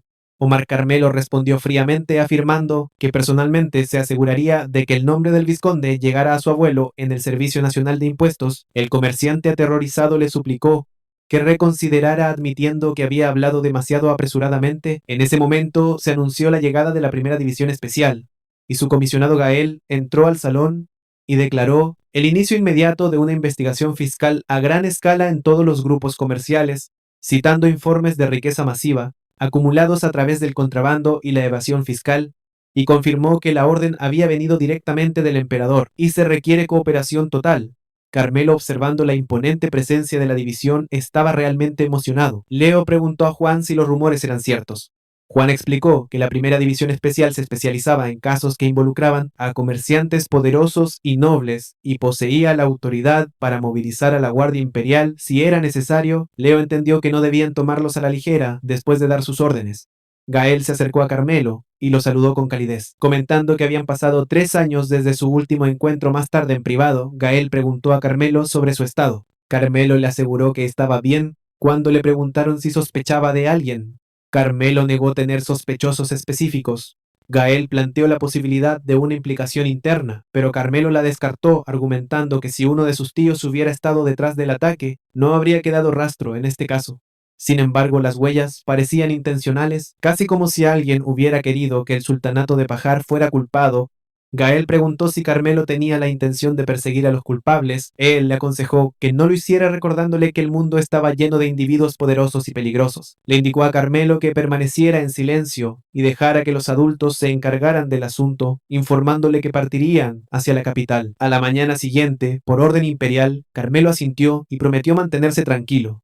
Pero al alejarse, Gael se dio cuenta de que Carmelo nunca tuvo la intención de cumplir esa promesa. Esa misma noche, en la residencia de un hombre llamado Eugenio, los sirvientes se apresuraban a cargar un carruaje. Su esposa, sentada dentro, preguntó si él iría con ellos. Él la tranquilizó prometiendo que los seguiría pronto. Luego dio la orden de partir al carruaje, mientras éste desaparecía en la noche. Con su familia llamándolo, Eugenio se quedó solo maldiciendo la situación que lo obligaba a enviarlos lejos. Primero, a otro lugar. El hombre se paró en un techo observando la ciudad. Uno de sus hombres se acercó y reportó que los objetivos habían comenzado a moverse. Aurelio dio la orden de que la operación comenzara rápida y sin errores. Mientras tanto, Carmelo estaba en su habitación afilando su espada en la quietud de la noche. Sir Ciro llegó y preguntó si planeaba causar problemas de nuevo. Carmelo respondió que había escuchado que el comisionado Gael le había ordenado no salir. Luego preguntó si Ciro había venido a detenerlo, pero Ciro no había venido a discutir, sino a entregar un mensaje. Con tono formal, Ciro transmitió la orden del gran duque Aurelio Carmelo. Reston, el nieto más joven de la familia Reston, debía localizar a los responsables y cobrar el precio de sangre por los muertos. Debía mostrarles lo que significaba desafiar la ley. De la fortaleza Azure C. Carmelo. Al escuchar las palabras sonrió oscuramente y prometió su obediencia. Ciro exhaló lentamente y comentó que sería una noche larga. Más tarde, Carmelo y Leo se movían por los distritos orientales de Tabá disfrazados. Leo, frustrado, refunfuñaba por tener que hacer el papel de sirviente y cuestionaba por qué necesitaban visitar un lugar conocido por tratos ilegales. Carmelo explicó que si 2 jóvenes nobles deambulaban por un área así sin escoltas, levantaría sospechas. Aunque Leo entendió, continuó, quejándose de ser el obligado a hacer el papel de sirviente. Carmelo lo silenció, diciendo que estaban cerca del lugar que Ciro había mencionado. Leo miró nervioso alrededor, comentando que el área parecía demasiado sospechosa para que jóvenes maestros la visitaran. Carmelo se burló de él y le ofreció dejarlo regresar si tenía miedo. De repente, apareció un hombre y cuestionó su presencia. Carmelo, cauteloso, agarró su espada. El hombre dio un paso adelante, explicando que habían sido enviados por Sir Ciro. El hombre los recibió con deferencia, revelando su rostro, y presentándose como Julio, se ofreció a llevarlos a una casa segura, que había sido preparada para su llegada. Dentro de la casa segura, Julio les aseguró que el espacio estaba protegido por encantamientos antiespionaje, permitiéndoles hablar libremente. Carmelo, notando que Julio era nativo de Taba, preguntó cómo se había convertido en informante de la familia Reston. Julio explicó que estaba pagando una deuda de larga data con Sir Ciras, quien le había mostrado bondad durante su infancia. Sin perder tiempo, Carmelo reveló que tenían información que sugería que alguien estaba planeando atacar a la familia Reston Mediante el contrabando de explosivos y explotando conocimientos internos sobre su viaje a la capital, le preguntó a Julio si sabía quién era el responsable. Julio confirmó que sí.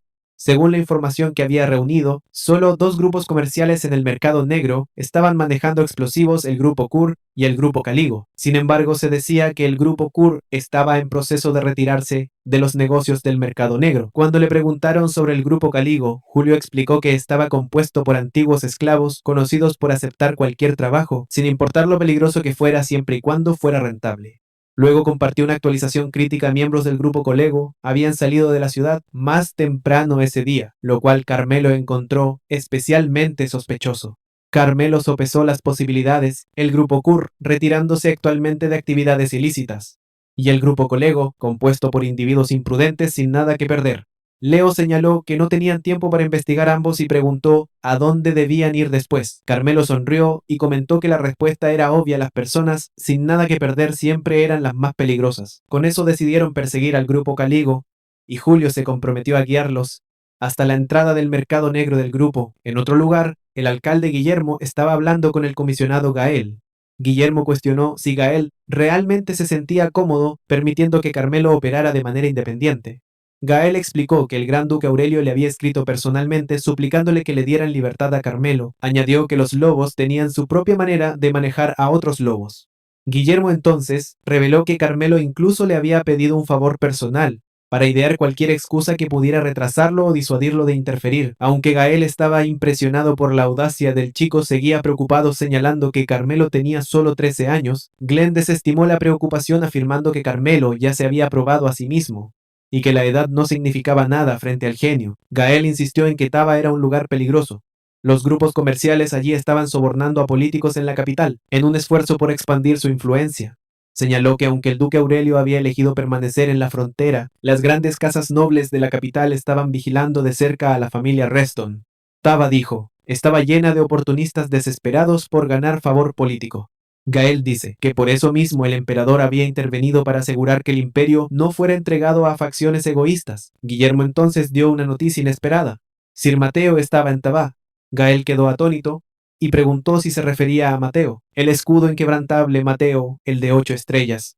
De vuelta en el distrito Carmelo y sus compañeros llegaron a la entrada del mercado negro Caligo.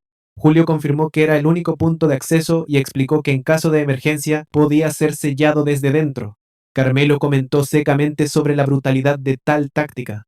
Al acercarse a la entrada, su camino fue bloqueado de repente por un grupo de guardias que habían capturado y atado a Julio. Uno de ellos explicó que por orden de su jefe no se recibirían clientes ese día, y amablemente les pidió que se retiraran. Cuando Julio preguntó la razón, el guardia alegó ignorancia y reiteró la petición. Mientras Carmelo y Leo seguían insistiendo, el guardia sacó su espada en advertencia. Carmelo, imperturbable, lo invitó con calma a actuar según su amenaza y ver qué pasaría. El guardia dudó, claramente inseguro. Julio, alarmado, suplicó a Carmelo que se calmara. Entonces Carmelo se volvió hacia Leo, aún disfrazado de sirviente, y le indicó que iniciara el plan B. Leo se congeló incrédulo, dándose cuenta con pánico de que nunca hubo un plan B desde el principio.